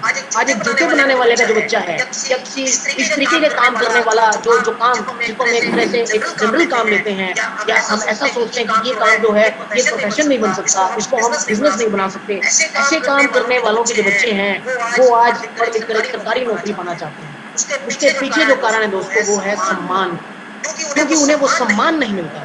उस सम्मान को पाने के लिए वो इस तरीके की ओर जाते हैं कि हमें गवर्नमेंट जॉब लेनी है, और गवर्नमेंट जॉब लेकर के हमें आगे अपना काम करना है। साथियों, वो जूता, वो शू जो एक साधारण से आपके आसपास गली मोहल्ले में बैठने वाले किसी इंसान ने बनाया है, उसको आप 200 या 500 रुपए में लेना पसंद नहीं करते हैं, लेकिन वही जूता जब वुडलैंड के शोरूम में जाता है, रेड टेप के शोरूम में जाता है, और उस पर टैग लग जाता है, तो आप उसको 5,000 10,000 में भी लेने को तैयार हो जाते हैं। तो इस मानसिकता को हम कैसे बदलेंगे दोस्तों, ये एक बहुत बड़ा सवाल है। ये मानसिकता बदलेगी तो हम वोकेशनल एजुकेशन को भी इतना ही इम्पोर्टेंस दे सकेंगे जितनी हम चाहते हैं। तो साथियों, ये 3 सवाल जो मेरी ऑब्जर्वेशन थी, आप सबने पेशेंसली इसको सुना, उसके लिए धन्यवाद। ये 3 सवाल मैंने आपके सामने खड़े किए हैं। जरा सोचिएगा इन 3 सवालों पे कि क्या ये 3 सवाल आपको भी झंझोड़ रहे हैं, और किस तरीके से हम नई एजुकेशन पॉलिसी, जो न्यू एजुकेशन पॉलिसी है 2020 जो हमें मिली है, किस तरीके से हम इसको, इन प्रश्नों को इसके साथ जोड़ करके इसका सोल्यूशन निकाल सकते हैं। तो एक बहुत बड़े सवाल है साथियों। आज का जो टॉपिक है, जब हम टीचर एजुकेशन कंटेक्स्ट की बात करते हैं माय डियर फ्रेंड्स, तो हमारे बीच में मोटिवेटेड, एनर्जाइज्ड और कैपेबल फैकल्टी का होना बहुत ही ज्यादा आवश्यक है। जब हम री इंजीनियरिंग की बात करते हैं इंडियन एजुकेशन को क्वालिटी लाने के लिए, क्वालिटी देने के लिए, तो टीचर एजुकेशन एक बहुत बड़ा मुद्दा है साथियों, जो हमारे सामने खड़ा हुआ है। साथियों, जब हम नेशनल एजुकेशन पॉलिसी 2020 के फंडामेंटल प्रिंसिपल्स को पढ़ते हैं, वहां पर एक फंडामेंटल प्रिंसिपल है teachers and faculty as the heart of the learning process. आप देखिए कि हार्ट की संज्ञा दी गई है लर्निंग प्रोसेस में फैकल्टी को, टीचर्स को। दोस्तों, हार्ट का काम हमारे शरीर में ब्लड को प्यूरिफाई करने का होता है। हार्ट वो काम करता है कि डीऑक्सीजनेटेड ब्लड को ऑक्सीजनेटेड करता है, और उसको फिर सारे शरीर के अंदर जो है उसका संचार करता है, और आप ऊर्जा से भरे रहते हैं, और दिन भर आप अच्छे से काम करते हैं, बीमारियों से आप दूर रहते हैं। साथियों, लर्निंग प्रोसेस के अंदर फैकल्टी या टीचर्स को हार्ट का स्थान देना, ये अपने आप में एक बहुत बड़ी बात है। इसलिए मैंने कहा कि बार बार पढ़ने की आवश्यकता है। साथियों, यहाँ पे 4 पॉइंट्स जो हैं वो मेंशन किए गए इसके लिए, that is recruitment of faculty, continuous professional development of the faculty, positive working environment of the faculty, and service conditions of the faculty. साथियों, इसके विषय में बात करने से पहले अगर मैं बात करूं कि हमारे देश में जो हायर एजुकेशन है वो कितनी तरह के हैं, दोस्तों। हमारे जो हमारा देश है उसमें जो हायर एजुकेशन इंस्टीट्यूशंस हैं वो स्टेट एंड सेंट्रल यूनिवर्सिटीज हैं, government and government aided colleges हैं, प्राइवेट एंड डीम्ड यूनिवर्सिटीज हैं, ऑटोनोमस सेल्फ फाइनेंस्ड इंस्टीट्यूशंस हैं। अब साथियों, अगर एजुकेशन इंस्टीट्यूट्स की बात करें, हायर एजुकेशन इंस्टीट्यूट्स में अगर हम एजुकेशन इंस्टीट्यूट्स की बात करें, आज हमारे देश के अंदर 6,000 से ज्यादा बीएड कॉलेजेस हैं। उन 6000 में से 326 के करीब जो है वो गवर्नमेंट कॉलेजेस हैं और 542 के करीब हमारे पास एडेड कॉलेजेस हैं। 5000 से ज्यादा जो संख्या है माय डियर फ्रेंड्स, वो प्राइवेट सेल्फ फाइनेंस्ड इंस्टीट्यूशंस की है। अब ये बहुत बड़ा सवाल, इसको मैंने इसीलिए कहा कि मैं पहले आपसे अगली स्लाइड पे बात करना चाहूंगा। रिक्रूटमेंट को लेकर एक बहुत बड़ा सवाल खड़ा होता है दोस्तों। जब हम रिक्रूटमेंट की बात करते हैं तो जो हमारी स्टेट और सेंट्रल यूनिवर्सिटीज हैं दोस्तों, यहाँ पर यूनियन पब्लिक सर्विस कमीशन या स्टेट का जो स्टाफ सिलेक्शन कमीशन है या स्टेट के जो सिविल सर्विस कमीशन है या फिर जो लोकल एडमिनिस्ट्रेशन है, वो अपने लेवल पर इन वैकेंसीज को फिल करते हैं। इसी तरह अगर हम गवर्नमेंट और गवर्नमेंट एडेड कॉलेजेस की बात करें, वहां पर भी यही जो बॉडीज हैं वो अपने लेवल पर एक एड निकालकर प्रॉपर वैकेंसीज क्रिएट करती हैं और उसके बाद उनको फिल करती हैं। दोस्तों अगर मैं प्राइवेट और सेल्फ फाइनेंस्ड कॉलेजेस की बात करूं, इन कॉलेजेस के अंदर यूजीसी नॉर्म्स के आधार पर जो है जो रिक्रूटमेंट है वो कर ली जाती है। अब दोस्तों मुझे कहने में कोई यहाँ पर गुरेज नहीं है कि जब हम सरकारी गवर्नमेंट कॉलेज और प्राइवेट कॉलेज को कंपेयर करते हैं तो बहुत बड़ा डिफरेंस हम रिक्रूटमेंट को लेकर के देखते हैं। प्राइवेट कॉलेज में अगर आज आपको नौकरी चाहिए तो आपके पास मास्टर्स होना चाहिए, एमएड होना चाहिए और यूजीसी नेट एजुकेशन आपका होना चाहिए। पहले एमफिल को जो है उसको भी एजुकेशन कॉलेज में नौकरी दे दी जाती थी, लेकिन आज क्या हो रहा है प्राइवेट कॉलेजेस के अंदर कि सिर्फ नाम चला लिया जाता है दोस्तों। ये बात मुझे कहने में कोई ग्रेज नहीं है, नाम चला लिया जाता है, किसी एक व्यक्ति विशेष का नाम चल रहा है और उसकी जगह कोई ऐसे इंसान पढ़ा रहा है जो सिंपल एमए है या सिंपल एमए एमएड है, उसको प्राइवेट कॉलेज में रख लिया जाता है और उसी से टीचिंग करवा ली जाती है, उसी से सभी तरह के काम करा ली जाते हैं। सो रिक्रूटमेंट पर नेशनल एजुकेशन पॉलिसी ने कहा है इसे खेल मत बनाइए। टीचर्स है, जो फैकल्टी है, the heart of the learning process, और इस तरीके से उनकी रिक्रूटमेंट कीजिए कि हाँ वाकई में सही तरीके से सही मायनों में ऑनलाइन पेपर वाइट तरीके से जो है एक निष्पक्ष तरीके से ट्रांसपेरेंसी के साथ जो है रिक्रूटमेंट जो है वो होनी चाहिए। दोस्तों ये बहुत बड़ी बात है जो मैंने कही है, इस पर ध्यान देना बड़ा जरूरी है। जो पॉलिसी मेकर्स हैं, जो ऊपर बैठे हुए लोग हैं, उन लोगों से मेरी अपील है कि इस पर ध्यान दिया जाए, specially for the self financed institutions. अगर गवर्नमेंट इंस्टीट्यूशंस की बात करें, इतनी वैकेंसीज जो है वो वेकेंट पड़ी हुई है। अगर आप गूगल करेंगे तो आपको पता लग जाएगा कि जितने भी गवर्नमेंट कॉलेजेस हैं, गवर्नमेंट एडेड कॉलेजेस हैं, सेंट्रल यूनिवर्सिटीज हैं, स्टेट यूनिवर्सिटीज हैं, उन सब के अंदर नंबर ऑफ वैकेंसीज जो है दे आर लेइंग वेकेंट। और उन वैकेंसीज के आधार उन वैकेंसीज के अगेंस्ट सिर्फ कॉन्ट्रैक्ट या एडहॉक पर टीचर्स को भर्ती कर लिया जाए। और एजुकेशन कॉलेजेस के अंदर अगर आप देखें या नॉर्मल हायर एजुकेशन इंस्टीट्यूशंस के अंदर अगर आप देखें तो एडहॉक और कॉन्ट्रैक्ट जो टीचर्स हैं, जब हम मोटिवेशन की बात करते हैं, जब हम उनकी एनर्जी की बात करते हैं, जब हम उनकी कैपेबिलिटी की बात करते हैं, तो एडहॉक या कॉन्ट्रैक्ट टीचर को हर रोज ये डर रहता है कि आज मेरा अंतिम दिन है, मुझे नहीं पता कि मुझे कल आना है नहीं आना है। तो सबसे बड़ी प्रॉब्लम तो इसी चीज को लेकर के हो जाती है। So my dear friends, recruitment जो एक बहुत बड़ा चैलेंज है न्यू एजुकेशन पॉलिसी के लिए, किस तरीके से इसको फॉलो किया जाएगा, किस तरीके से इसके ऊपर काम किया जाएगा, ये देखने वाली बात है। नेक्स्ट पॉइंट इसमें कॉन्टिन्यूअस प्रोफेशनल डेवलपमेंट की बात की गई है, इसमें भी बहुत बड़ा डिफरेंस है साथियों। जब हम गवर्नमेंट इंस्टीट्यूशंस की बात करते हैं, गवर्नमेंट इंस्टीट्यूशंस के अंदर प्रोफेशनल डेवलपमेंट को लेकर के जो काम किए जाते हैं, जो प्रोग्राम्स किए जाते हैं, अलग स्तर के होते हैं, अलग लेवल के होते हैं। लेकिन प्राइवेट इंस्टीट्यूशंस के अंदर अगर एक जब मैं स्पेशली टीचर एजुकेशन इंस्टीट्यूट की बात करूं, अगर मैं बीएड कॉलेज की बात करूं, एक लेक्चरर को, एक असिस्टेंट प्रोफेसर को अगर सेमिनार में जाना है, किसी रिफ्रेशर कोर्स में जाना है या किसी वर्कशॉप में जाना है या उसको किसी कॉन्फ्रेंस में जाना है, उसको मैनेजमेंट से जो है जाकर के गुहार लगानी पड़ती है कि कृपया मुझे भेज दीजिए, मुझे जाना है, मुझे अपने लिए काम करना है, लेकिन उसे भेजा नहीं जाता है। उसे क्यों नहीं भेजा जाता है? अब उसके पीछे बहुत सारे कारण हैं। अगर मैं यहाँ उनको डिस्कस करने लग जाऊंगा तो बहुत लंबा हमारी बात हो जाएगी, लेकिन एक कारण, जरूरी कारण मैं आपको बताना चाहूँ तो उसके पीछे यही कारण है कि छुट्टी लेके जाइए। आपको 7 दिन के लिए जाना है तो 7 दिन की छुट्टी लीजिए। आपको 20 दिन का अगर रिफ्रेशर कोर्स लेना है तो आप 20 दिन की छुट्टी लीजिए। अगर आपको ये चीज करनी तो आप सैलरी कटवाइए। इतने सारे इश्यूज जो हैं इसके लिए क्रिएट कर दिए जाते हैं, तो 15-17 हजार पहले से ही ले रहा है और आप उसके सामने इस तरीके के इश्यूज क्रिएट कर देंगे तो उसकी प्रोफेशनल डेवलपमेंट जो है वो अपने आप ही रुक जाएगी साथियों। ये बहुत बड़ा सवाल है my dear friends. New education policy इस पर ध्यान देने की बात कह रही है, इसको इम्प्लीमेंट कैसे किया जाता है ये सोचने वाली बात है। पॉजिटिव वर्किंग एनवायरनमेंट की बात करें तो पॉजिटिव वर्किंग एनवायरनमेंट जो है वो अपने आप नहीं बनता है, उसको बनाना पड़ता है। ये सब कुछ जो है डिपेंड करता है कॉलेज की फैकल्टी, कॉलेज की प्रिंसिपल, कॉलेज की मैनेजमेंट और हायर अथॉरिटीज पे, तो वो किस तरीके से इसके लिए काम करती हैं। पॉजिटिव वर्किंग एनवायरनमेंट बहुत जरूरी है। अगर हमें जो टीचर है या टीचर एजुकेटर है उसको हमें मोटिवेट करना है, उसको हमें उसके अंदर में एनर्जी भरनी है। सर्विस कंडीशन जो है नो मैटर्स की ये बहुत मैटर करती है। दोस्तों इन सब चीज़ों के बावजूद भी आज हमारा, अगर हम एकेडमिक प्रोफेशन की बात करें, प्रैक्टिकलिटी मोटिवेशन की बात करें, स्पेशली एजुकेशन कॉलेजेस की बात करें माय डियर फ्रेंड्स, तो टीचिंग में, रिसर्च में या सर्विसेज में वो डिजायर्ड लेवल से अभी भी बहुत नीचे हैं। वो डिजायर्ड लेवल जो हमें चाहिए, उस डिजायर्ड लेवल पे हम लोग नहीं पहुंच पा रहे हैं, उस लेवल को हम अटेन नहीं कर पा रहे हैं, अभी भी मुझसे बहुत पीछे हैं, जो कि एक चिंता का विषय है। जो नई एजुकेशन, जो न्यू एजुकेशन पॉलिसी है दोस्तों, वो कुछ जो रिकमेंडेशंस हमें दे रही है, वो हमें कुछ रिकमेंडेशंस दे रही है कि जिससे हम बेस्ट मोटिवेटेड और कैपेबल फैकल्टी जो है वो बना सके, वहां तक हम पहुंच सके। उसके लिए कुछ बेसिक इंफ्रास्ट्रक्चरल फैसिलिटीज की बात की गई है। Drinking water, clean working toilets, black boards, offices, teaching supplies, libraries, trains and classroom spaces, campus classrooms with 80 ICPSS for better learning. साथियों, जब हम टीचर एजुकेशन कॉलेज की बात कर रहे हैं तो मैं फिर अपने आप को रोक नहीं पा रहा हूँ यहाँ पर कि हमें ये बात देखनी पड़ेगी कि जब हम गवर्नमेंट इंस्टीट्यूट की या गवर्नमेंट एडेड इंस्टीट्यूट की बात करते हैं, सेंट्रल यूनिवर्सिटी की बात करते हैं, स्टेट यूनिवर्सिटी की बात करते हैं, और हम उस संख्या की बात करते हैं जो संख्या में ज्यादा है, यानी 5000 से अधिक जो सेल्फ फाइनेंस कॉलेजेस हैं, जब हम वहाँ की बात करते हैं तो वहाँ एक्चुअल में इन इंफ्रास्ट्रक्चरल फैसिलिटीज को किस तरीके से रखा गया है, ये बहुत बड़ा सवाल है सर। रातों रात लाइब्रेरीज बन जाती हैं, रातों रात जो है इंफ्रास्ट्रक्चर खड़ा कर दिया जाता है, इंस्पेक्शन हो जाती है, और इंस्पेक्शन होने के बाद फिर से वो जो इंफ्रास्ट्रक्चर है कहीं से कहीं चला जाता है। साथियों, जो ग्रुप ऑफ इंस्टीट्यूशंस हैं, उन ग्रुप ऑफ इंस्टीट्यूशंस में ये काम होते हैं कि जब बीएड की इंस्पेक्शन है तो वो फर्नीचर बीएड का बना दिया जाता है, जब पॉलिटेक्निक की इंस्पेक्शन है तो वो पॉलिटेक्निक का बना दिया जाता है, इंजीनियरिंग की इंस्पेक्शन है तो इंजीनियरिंग का बना दिया जाता है, नर्सिंग की इंस्पेक्शन है तो नर्सिंग का बना दिया जाता है। एक्चुअल फैक्ट आपके सामने रख रहा हूँ, ये एक्चुअल फैक्ट है।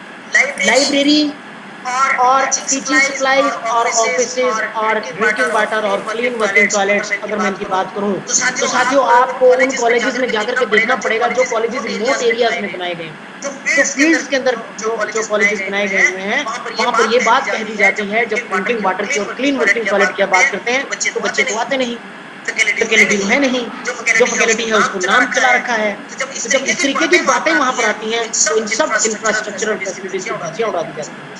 तो ये बहुत बड़ा सवाल है, जब हम सेल्फ फाइनेंस्ड इंस्टीट्यूशंस को और गवर्नमेंट इंस्टीट्यूशंस को, स्पेशली एजुकेशन कॉलेजेस को कंपेयर करते हैं, तो इन चीजों को किस तरीके से कार्यान्वित किया जाता है वो एक बहुत बड़ी बात है। साथियों, फर्नीचर की अगर मैं बात करूं तो हर कॉलेज के अंदर जो फर्नीचर होता है वो लेबलिंग होती है उसकी।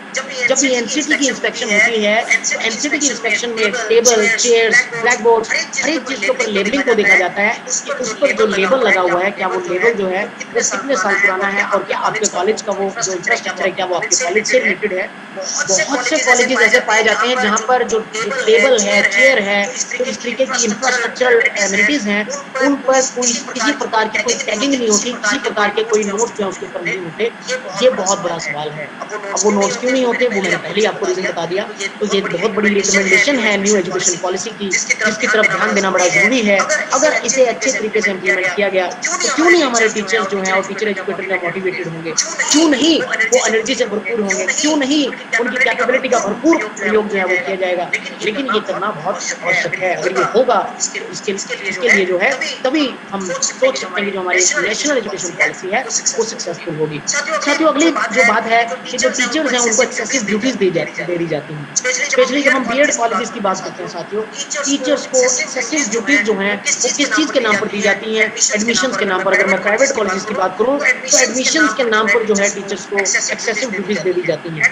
एडमिनिस्ट्रेटिव वर्क के लिए उनको एक्सेसिव ड्यूटीज दे दी जाती हैं। क्लेरिकल अकाउंट वर्क के लिए उनको एक्सेसिव ड्यूटीज दे दी जाती हैं। जब इतनी तरह की ड्यूटीज उनको दे दी जाएंगी तो मेंटली जो है या दिमागी रूप से जो वो टीचर्स हैं, टीचर एजुकेटर्स हैं, वो सिर्फ और सिर्फ अपना ध्यान नहीं लगा पाते हैं। जो प्रोडक्टिव वर्क है, रिसर्च एक्टिविटीज है, स्टूडेंट के साथ इंटरेक्शन है, भले ही वो वर्चुअल मोड से हो या फिर वो मैनुअल मोड से हो, वो नहीं कर पाते हैं।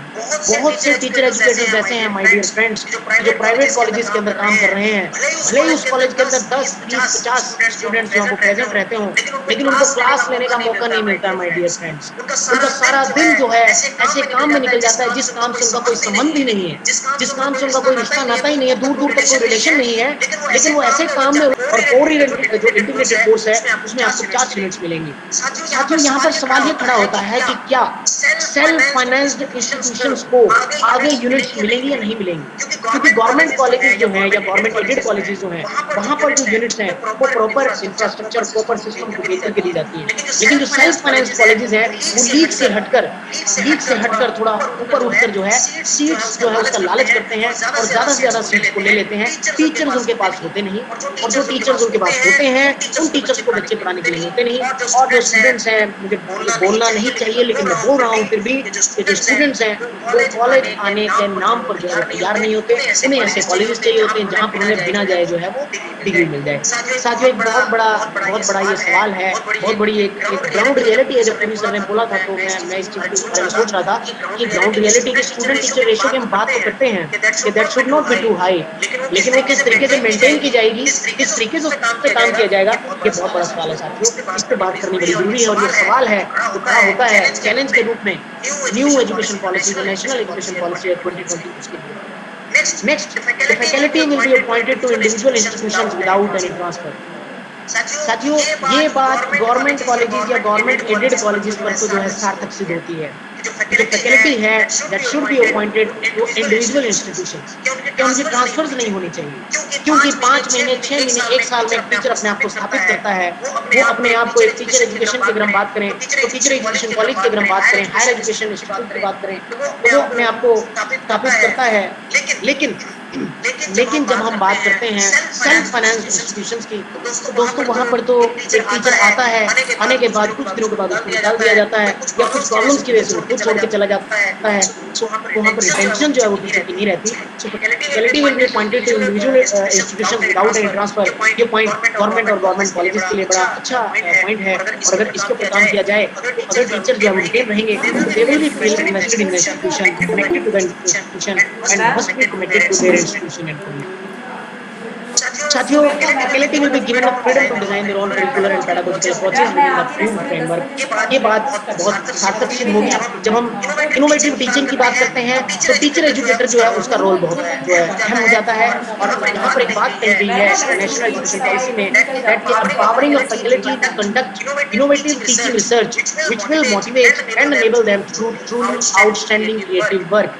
यानी कि उसको इतना एम्पावर किया जाए, इसको इतनी सुविधाएं दी जाए, उसको इतनी फ्रीडम दी जाए, उसको इतनी फ्लेक्सिबिलिटी दी जाए कि वो अपने काम के साथ टीचिंग रिसर्च जो है उस पर ध्यान दे, उसके ऊपर फोकस करे, और अपने बच्चों में जो है वो एक आउटस्टैंडिंग क्रिएटिव वर्क खुद भी करे और बच्चों को भी जो है उसके लिए मोटिवेट करे। तो ये बहुत बड़ा रोल होगा अगर इस चीज को हम लागू कर पाए।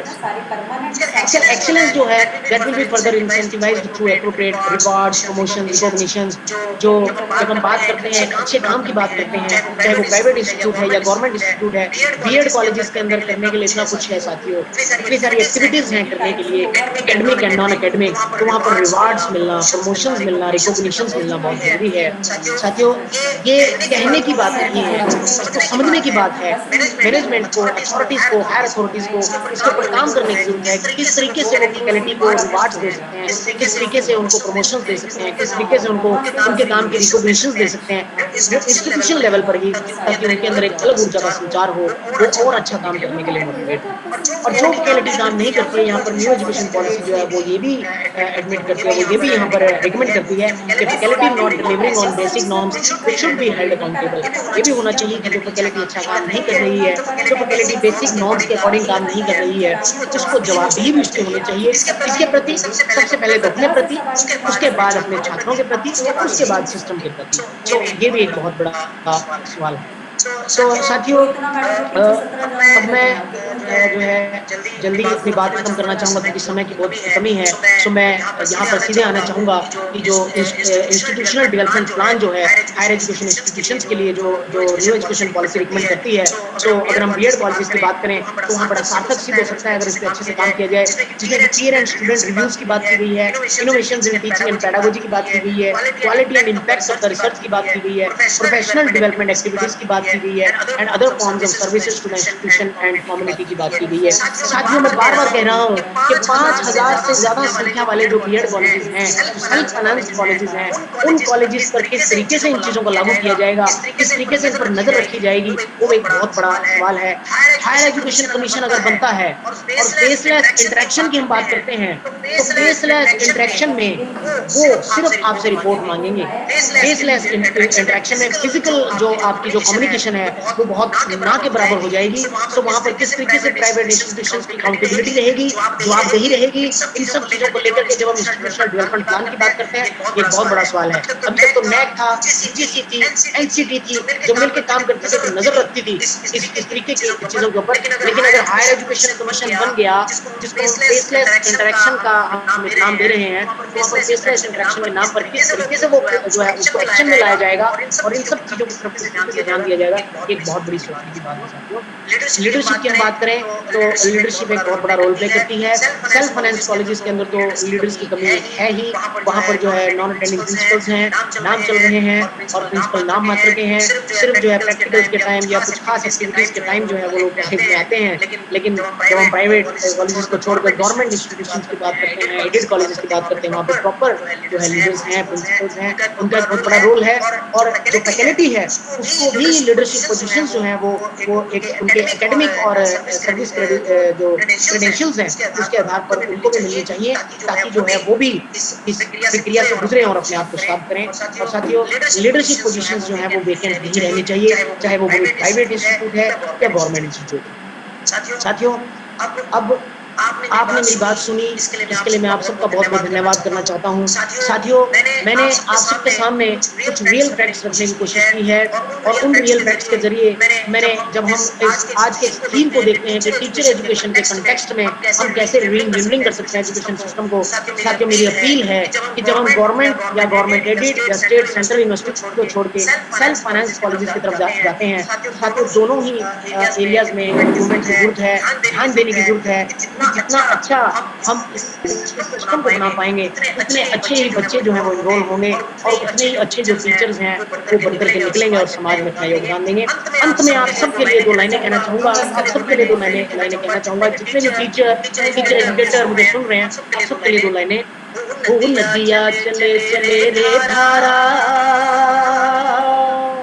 नदिया चले चले रे धारा, चलता चले चले रे तारा, तुझको चलना होगा, तुझको चलना होगा, तुझको चलना होगा, तुझको चलना होगा। Thank you so much. And अब मैं आप सबके बीच में अपनी वाणी को विराम देता हूँ, अपनी बात को मैं यहीं पर विराम करता हूँ। लेकिन साथ ही साथ मैं एक बात कहना चाहूँगा, ये जो मैंने दो लाइनें कही हैं, तो ये लाइनें मैंने अपने साथी, अपनी कुलीग, अपने सहयोगी डॉक्टर रजनी ठाकुर जी के लिए कही हैं और आप सबके लिए कही हैं। और जब हम एक टीचर की बात करते हैं तो टीचर इंस्पिरेशन देता है, टीचर रोल मॉडल होता है, टीचर आपके लिए एक गाइड फिलोसफर की तरह होता है। इन सब कहावतों को चरितार्थ करती हैं डॉक्टर रजनी ठाकुर, जिनको मैं बुलाना चाहूँगा अपनी बात रखने के लिए। And she is having more than 7 years of experience in education colleges, and area of specialization की बात करें तो डिजिटल एजुकेशन, कॉर्पोरेट लर्निंग और साइकोलॉजी जो है उसमें बहुत सी महारत हासिल है। और डॉक्टर रजनी ठाकुर को बुलाना चाहूंगा। Thank you so much all of you. Thank you.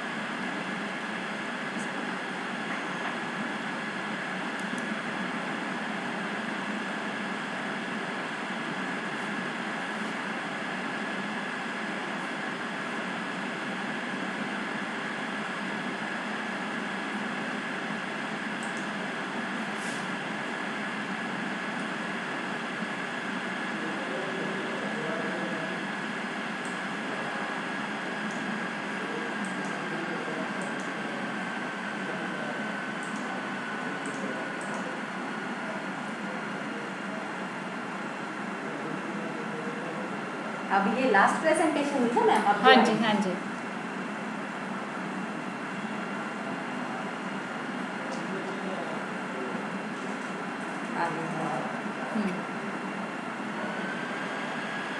Good afternoon, everyone, and thank you so much, Mr. Ravinder sir, for a comprehensive presentation. It was very beautiful to hear from you, and for inviting me for the presentation. Good afternoon, everyone. I'm Dr. Rajni Thakur, Assistant Professor, Government College of Education, Sector 20, Chandigarh, and I would be sharing my thoughts on National Education Policy 2020 and its take on digitalization of education for re-engineering entire education system. So to start with, first of all, since independence, various educational programs have been proposed, like starting from 1968 when Prime Minister Indira Gandhi first proposed the National Policy on Education, which focused on radical restructuring for national education and greater cultural and economic development. Afterwards, in 1986, the government led by Rajiv Gandhi introduced a new national policy on education, which aimed at equalize educational opportunities among all.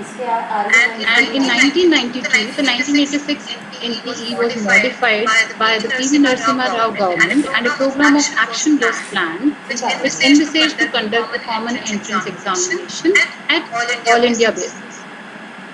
Moving forward, as we all know that the former Prime Minister Manmohan Singh in 2005 adopted a new policy with the name Common Minimum Program. And if we talk about National Education Policy 2020 final draft, before that, in 2019, the Ministry of Human Resource Development drafted a new education policy 2019, and which was followed by a number of public consultations online. And finally, the Cabinet approved a new national education policy on 29th July 2020, which aimed to introduce several changes to the existing Indian education system in the form of revision of the curriculum and pedagogical structure. So I welcome this policy with open arms, as the challenges in the last few months have highlighted the need for digitalization of education. As in the present time, we all have been experiencing the fastest mode of education, and that is online digital mode of education. But it does need to be understood why we need to switch over to the digital mode of education. It is just the pandemic situation that we are facing right now. So we need to consider that new circumstances and realities require new initiatives. The world has been experiencing pandemic and epidemic situations like this from centuries. So it is not for the first time that we are experiencing such kind of situation. But COVID-19 situation has led to an awakening in the field of education that technology should not be looked upon just as a teaching aid, but a transforming tool in the field of education. And it is very appreciative of the policy that it has not only considered the positive aspects of the technology, but the negative aspects of the technology also. So it talks about and recommends that the troubling aspects of the technology should also be considered while we are developing various online and digital platforms to our students to be involved in. Like, for example, the student may feel like stress due to the screen exposure, as well as there can be addiction of devices also. So it should also be dealt with. So we should also focus on the problems, not only the solutions that are related to technology. And then only we would be able to provide quality education for them. Another need can be the digital divide needs to be eliminated. As we all know, and we are well aware, that the digital infrastructure is not available in ample amount in various areas, or in ample quantity, we can say, or the quality is not so good. And under the Digital India campaign, although various tablets and computers were provided, but then also wherever the infrastructure is available, the internet connectivity is not accessible to such an extent. And if the infrastructure and internet accessibility is there, then we need to develop such kind of online platforms or e-platforms where the students can access to such kind of online free platforms where they can retrieve the data as well as can have free access to the data online. So we need to develop these kind of platforms. And regarding the teachers, that the teachers require suitable training as well, so that they can identify the various online resources to carry out the teaching learning process in a smooth way. But why we are talking about training the teachers? Because he or she, as a teacher, is not only responsible for the teaching learning process, but he or she is a multifunctional individual. He has many responsibilities. So if we don't rigorously train them for using online platform for teaching learning process, then it would be a chaotic situation for the teachers. So it will give them confidence to handle efficiently the online platforms and will be productive also. So the National Education Policy recommends some key initiatives for the qualitative implementation of digitalization mode of education. In this, it recommends pilot studies for online education, digital infrastructure, online teaching platform and tools, content creation, digital repository and dissemination, addressing the digital divide, virtual labs, training and incentives for teachers, online assessment and examinations, blended models of learning, and of course, laying down the standards also. So to discuss the pilot studies for online education as a key initiative, as we know that pilot studies are small level experiments that are implemented to find out how and whether to implement any kind of large scale experiments or not.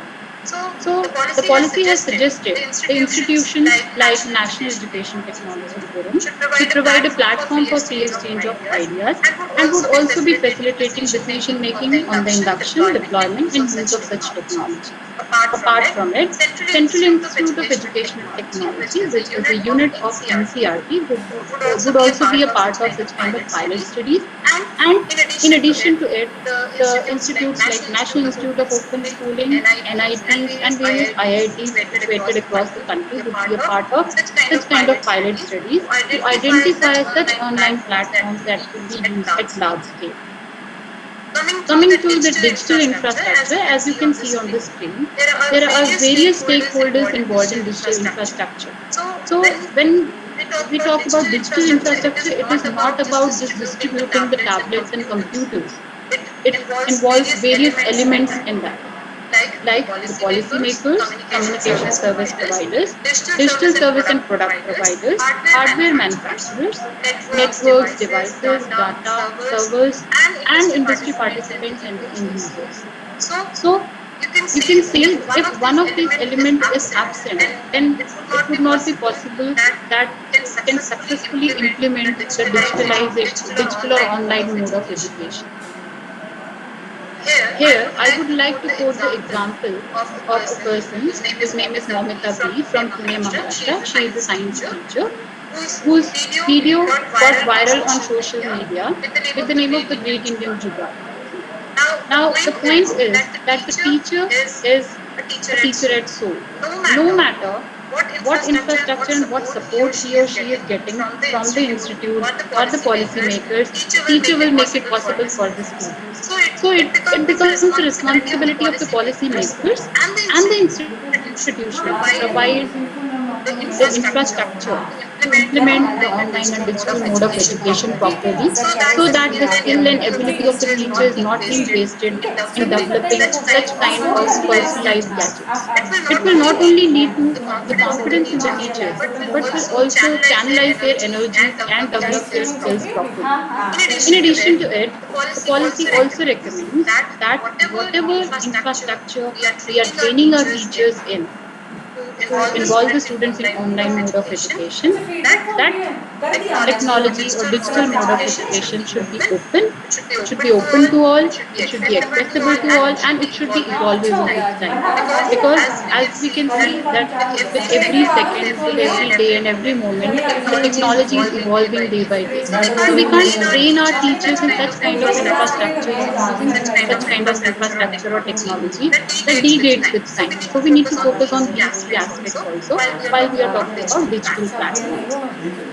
Then the key initiative regarding online teaching platforms and tools, we recommend that the appropriate e-platforms that are already functioning like Swayam Prabha, Diksha and ePathshala should develop such kind of tools which would help, or online tools which would help the teachers to assess the progress of the students through different modes continuously.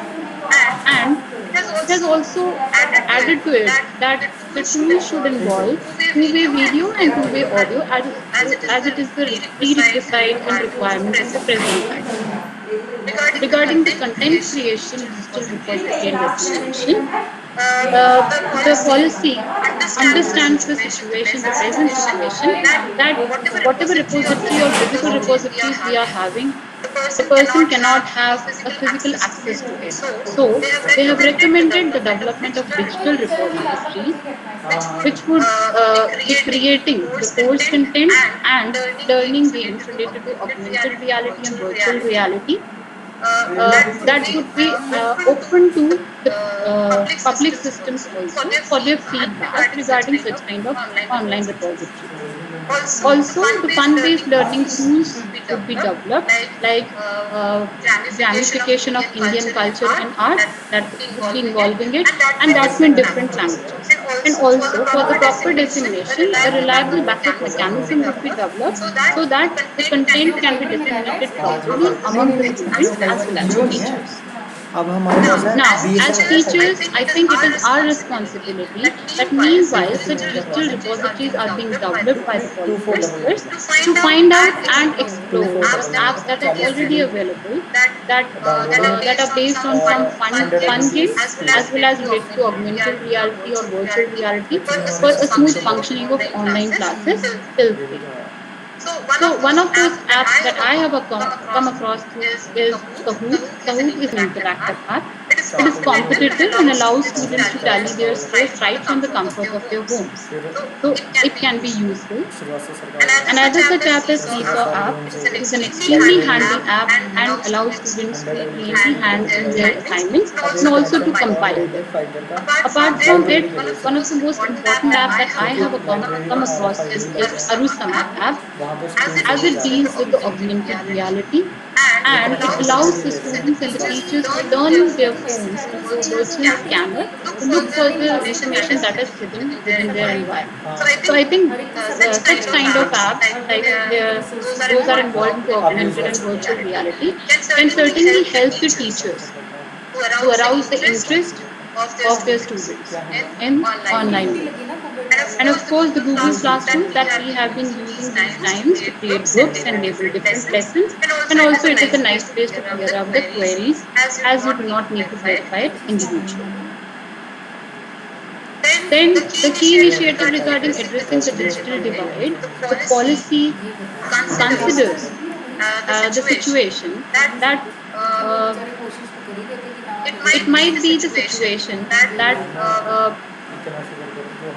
it might be the situation that there might be some areas where the digital modes or the mass media is not available in ample amount. So for that, they have recommended to whatever mass media in the form of television and radio is available, then it would be telecasting educational program and that too 24/7 in different languages, so that the students and teachers can have access to and there should not be a limitation due to the digital divide that is already existing. Then it talks about virtual labs, creation of virtual labs, and for this, it recommends that already or the appropriate e-platforms that are already working on these kind of things like Swayam Prabha, and Diksha would be creating virtual labs to give the students practical and hands-on experience of subjects like science, mathematics, and others. And for this, under the Digital India campaign, various tablets and other gadgets will be distributed among the students and teachers of such kind of areas where the devices are not available or the infrastructure is not available. And these devices would be preloaded with these kind of virtual things and practical experiences, and it will help the students and teachers to conduct many experiments without any constraint to place and time. Now, it is very appreciative of the national education policy that it has talked about and considered about training and incentives for teachers also. As it says, a demographic size and variables may defeat us, however, there is one factor that can turn the tide and lead, and that factor is teacher. Because the teacher has the capability to produce competent, creative, skilled, and employable and ethical learners. So, as the NEP 2020 acknowledges the reality of unmotivated and dispirited Indian teachers and proposes to completely overhaul the teaching profession, create a robust merit-based structure of tenure, salary, and promotion that incentivizes and recognizes outstanding teachers. And when it talks about recognizing the outstanding teachers, it also talks about recognizing the teachers who are contributing excellent e-learning content for the online and digital mode of education. So, recognizing them and appreciating them for their efforts. So, recognizing the contribution, the National Education Policy 2020 gives the teachers autonomy in selecting the appropriate pedagogy, but after a rigorous training, and turning the teachers into high quality online content creators, and to also ensure that socio emotional learning of their students is maintained. When we talk about online and digital modes of learning, it is very important that the life skills of the students should be monitored and their energy should be channelized, and it can't be done with the help of teachers. Then the key initiative regarding online assessment and examination that is required and has been suggested by the policy is that the platforms like National Assessment Center or ARAP will develop such kind of tools which would involve portfolios, rubrics that will focus on developing 21st century learner skills in our students, such as collaboration and leadership, critical thinking, problem solving, creativity and innovation, social responsibility, environmental awareness, communication, digital literacy, lifelong learning, and personal management, and many more. So, it should be the focus of whatever online modes of assessment we are providing, that the learner develop 21st century skills. Then, although the policy talks about involving the students in online modes of learning, but it considers the importance of face-to-face sessions, feedback reflections, digital visual e-learning, and traditional study material to be used. So it talks about student-centered blended form of learning, which should be a combination of all. Like it can be face-to-face training, virtual classrooms, webinar like these ones, where the experts from different fields can share their experiences, sharing of links, simulation, assessment in varied form using the apps that are available online, and one-to-one coaching wherever it is required. And about laying down standards, it recommends that the bodies like National Education Technology Forum should lay down some standards regarding selection of content and selection of pedagogy and identify the technology to be used for online platforms, because it will also help to formulate certain kind of guidelines for the schools, state and higher education institutions for e-learning content. And lastly, they talk about the support system for the successful implementation of the digital mode of education, that is creating a dedicated e-education unit. The most prominent idea that this policy has given about technology is that technology in education is a journey, not a destination.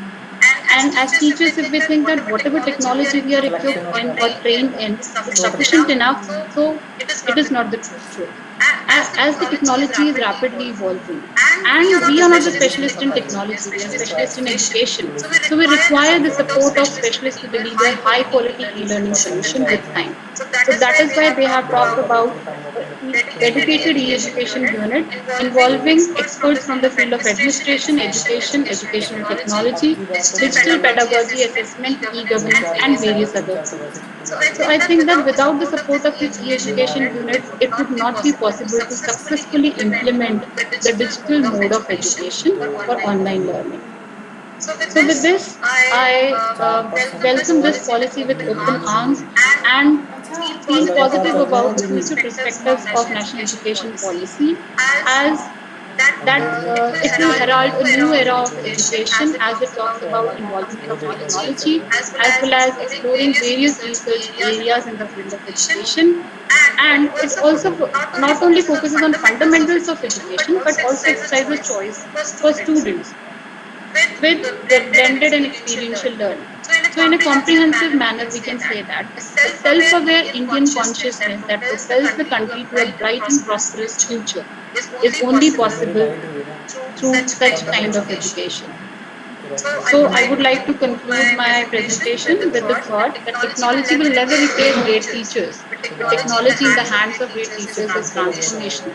So, thank you very much, all of you, for the patient hearing. And now I would request you all to spare just 2 minutes to watch an inspirational video on digital India.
Thank you so much, everyone, for the patient hearing. Thank you so much.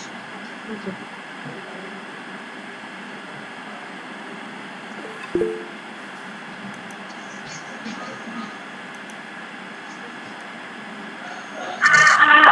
So much, Mr. Rajni, for your creative and now I would like to invite Ms. Aarti, faculty assistant professor, music department from our college, to sing a very motivational song for all of us. And after that, The concluding remarks will be there by Dr. A.K. Srivastava. So I invite Dr. Aarti.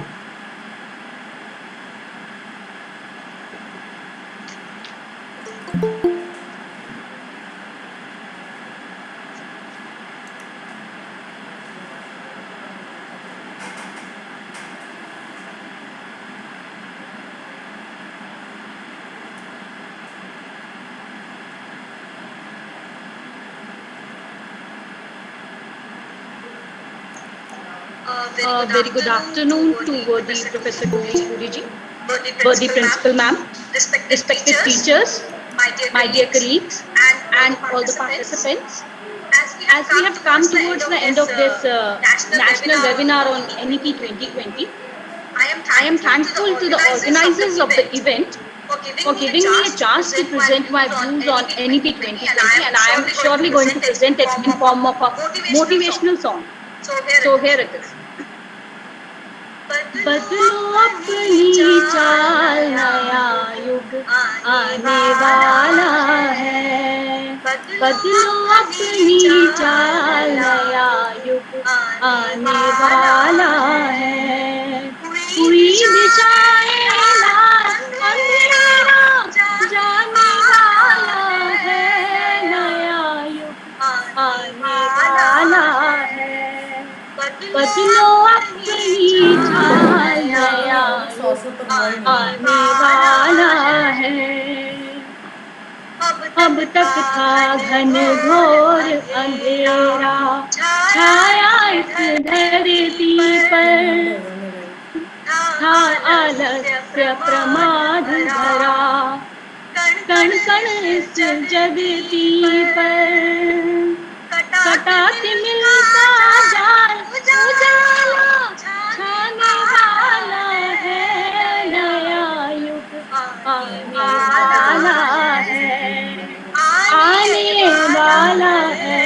नया युग आने वाला है।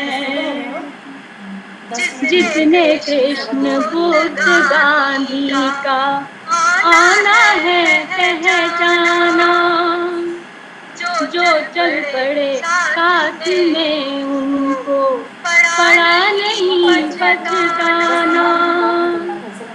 फिर भी है निहाल और जुट लाने वाला है। नया युग आने वाला है। बदलो अपनी चाल, नया युग आने वाला है। हुई दिशाएं लाल, अंधेरा जाने वाला है। नया युग आने वाला है। नया युग आने वाला है। नया युग आने वाला है। Thank you everyone. ज़्यादा दूर नहीं आए होंगे। Thank you so much, Aarti ma'am, for this soulful song. Now I would like to request Dr. A.K. Srivastava ji to please come forward for the concluding remarks. Thank you.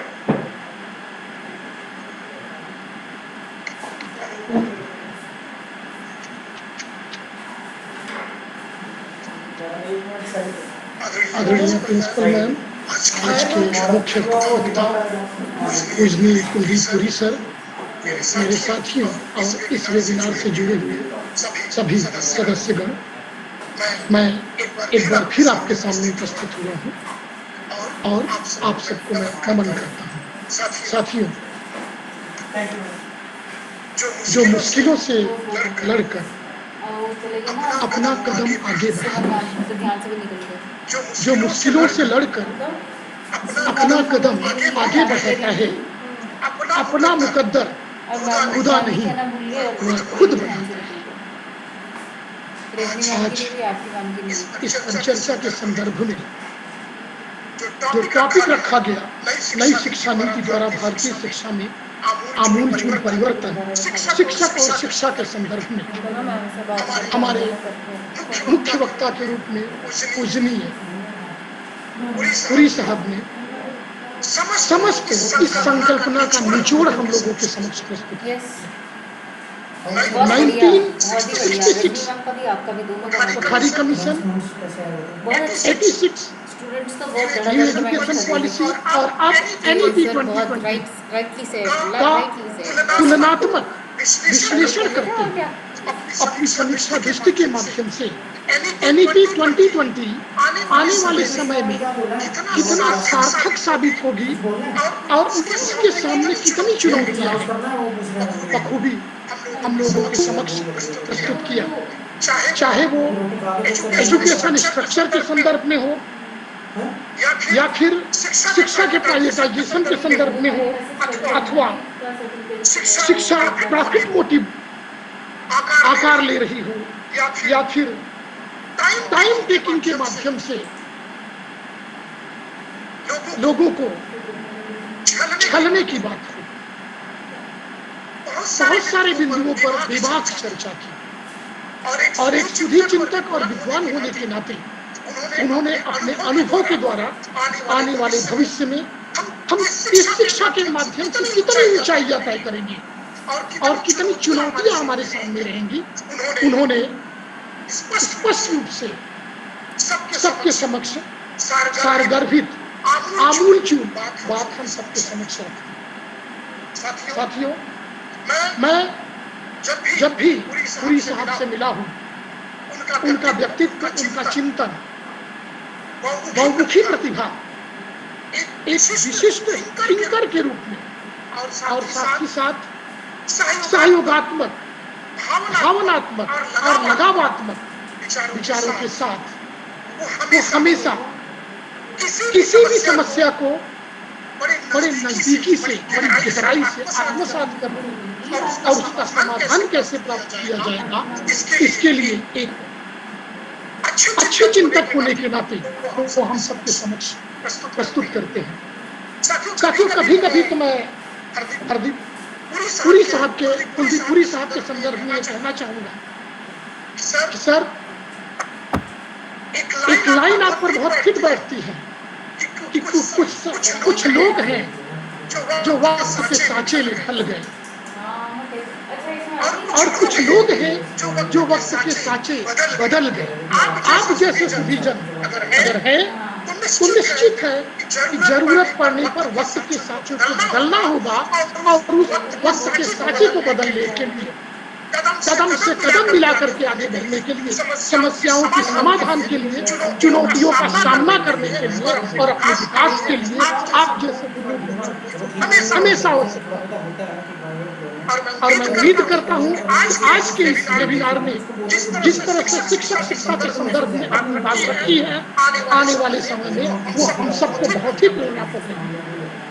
साथियों, इसी के साथ हमारे कुलीग डॉक्टर वंदना Agarwal ma'am ने अपनी बात रखी और उन्होंने करिकुलम से संबंधित बहुत सारी बातें रखी, जिसमें उन्होंने NEP 2020 क्या चाहती है शिक्षा व्यवस्था को लेकर के, पढ़ाई को लेकर के, करिकुलम का कितना महत्व उसमें है, काउंसलिंग का कितना महत्व है, इंफ्रास्ट्रक्चर किस प्रकार होना चाहिए और बच्चों की सहभागिता कैसी होनी चाहिए। इसके साथ साथ बच्चे खुद आगे आकर के अपनी समस्याओं का समाधान करने के लिए, अपनी समस्याओं को उठाने के लिए मजबूत हो सके, सिर्फ मुंह बांध कर चुपचाप सुन करके न रह सके, क्योंकि आगे आने वाली चुनौतियों का सामना उन्हें खुद करना होगा। उनके अगर वो किसी और पर अपनी चुनौतियों को ढाल करके अपने आप को आगे बढ़ाने की कोशिश करेंगे तो ये संभव नहीं है। NEP 2020 ने इन संदर्भों में जो बात रखी है उसको आदरणीय डॉक्टर वंदना अग्रवाल मैम ने बड़े अच्छे संदर्भों में प्रस्तुत किया और साथ ही साथ उनकी कमियों और अच्छाइयों को बताते हुए जो वास्तविक प्लेटफॉर्म है कि हम इसका मंचन कैसे करेंगे, इसको लागू कैसे करेंगे, इसके संदर्भ में उन्होंने बहुत अच्छे सुझाव दिए। इसके साथ साथ हमारी ही colleague doctor Poonam Bansal ma'am ने यह बताने की कोशिश की कि मल्टीडिसिप्लिनरी और होलिस्टिक एजुकेशन के संदर्भ में हम अपनी बातों को NEP 2020 से कैसे जोड़ सकते हैं, रिसर्च के संदर्भ में, इकोनॉमी के संदर्भ में,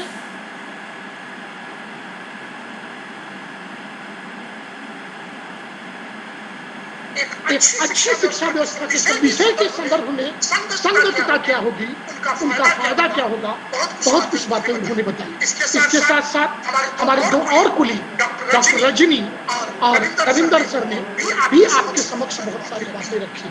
आप श्रोतागण, दर्शकगण सभी बहुत बुद्धिमान हैं।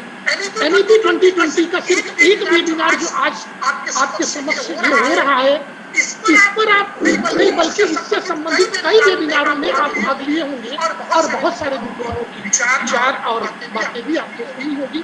आप एक निर्णय पर पहुंचे होंगे और उसके पश्चात आपने कदम से कदम मिलाकर देश को आगे बढ़ाने का संकल्प भी लिया हो। मैं उम्मीद करता हूँ कि निश्चित तौर पर जिस उद्देश्य को लेकर के पूरे देश में NEP 2020 से संबंधित वेबिनारों का आयोजन किया जा रहा है, उसमें आपकी सहभागिता मजबूती के साथ बनी रहेगी, आगे भी बनती जाएगी। जानते हैं साथियों, किसी समस्या के समाधान के लिए अपने आप को समर्पित होना पड़ता है, अपने आप को तपाना पड़ता है, अपनी विभूति देनी पड़ती है।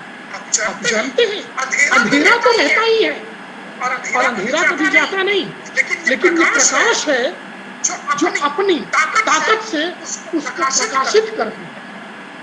मैं इन संदर्भों में कुछ पंक्तियां कहकर के अपनी आज के इस समापन रिमार्क्स को विराम दूंगा। वो इस प्रकार है, अंधेरों ने तो दुनिया का कोई कोना नहीं छोड़ा, अंधेरों ने तो दुनिया का कोई कोना नहीं छोड़ा, उजालों ने भी उनका आज तक पीछा नहीं छोड़ा।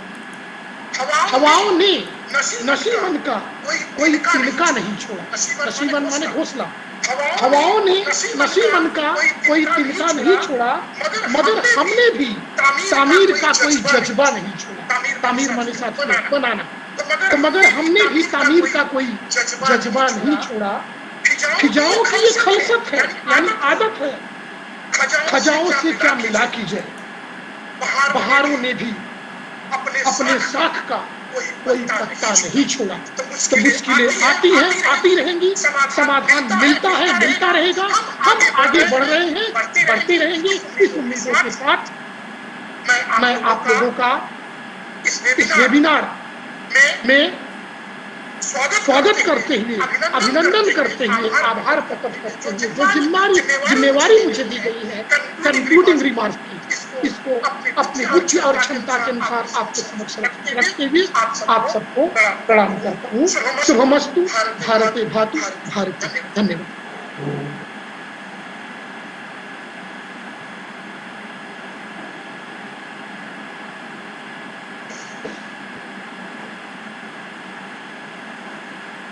Thank you so much, Dr. sir, for your valuable concluding remarks on the webinar. Now I would request Dr. Rajaram sir to extend a vote of thanks to all the guests and participants. Thank you, Dr. Rajni, for inviting me. I would like to thank all the participants from the core of my heart for joining us today in this webinar. We are highly thankful and feel indebted to Professor Sundeep Puri for accepting our invitation and sharing gladly his valuable thoughts on the National Education Policy 2020. My sincere thanks to my colleagues for their unconditional support and guidance. I'm also thankful to our principal ma'am, Dr. Renu Verma, for her motivation and encouragement. My thanks are due to our anchors of today's webinar and the technical support team. Last but not the least, I'm on behalf of the principal, faculty, students and my own behalf, thank you all for sharing your valuable time. Thank you so much. Thanks a lot and thanks a lot. Thank you so much, sir. जिंदगी उन बुलंद इरादों का नाम है, आसमां भी जिनके लिए छोटा पड़ जाए। जिंदगी उन बुलंद इरादों का नाम है, आसमां भी जिनके लिए छोटा पड़ जाए। बन सिकंदर तो खुद अपनी जिंदगी पर रह गुजर कि तू हर शख्स के लिए मिसाल बन जाए। So with these motivational lines, we conclude our webinar of the day here. Thank you all for your presence and making this webinar a success. Thank you very much. And stream कर दो sir यहाँ से और meeting भी and कर दो।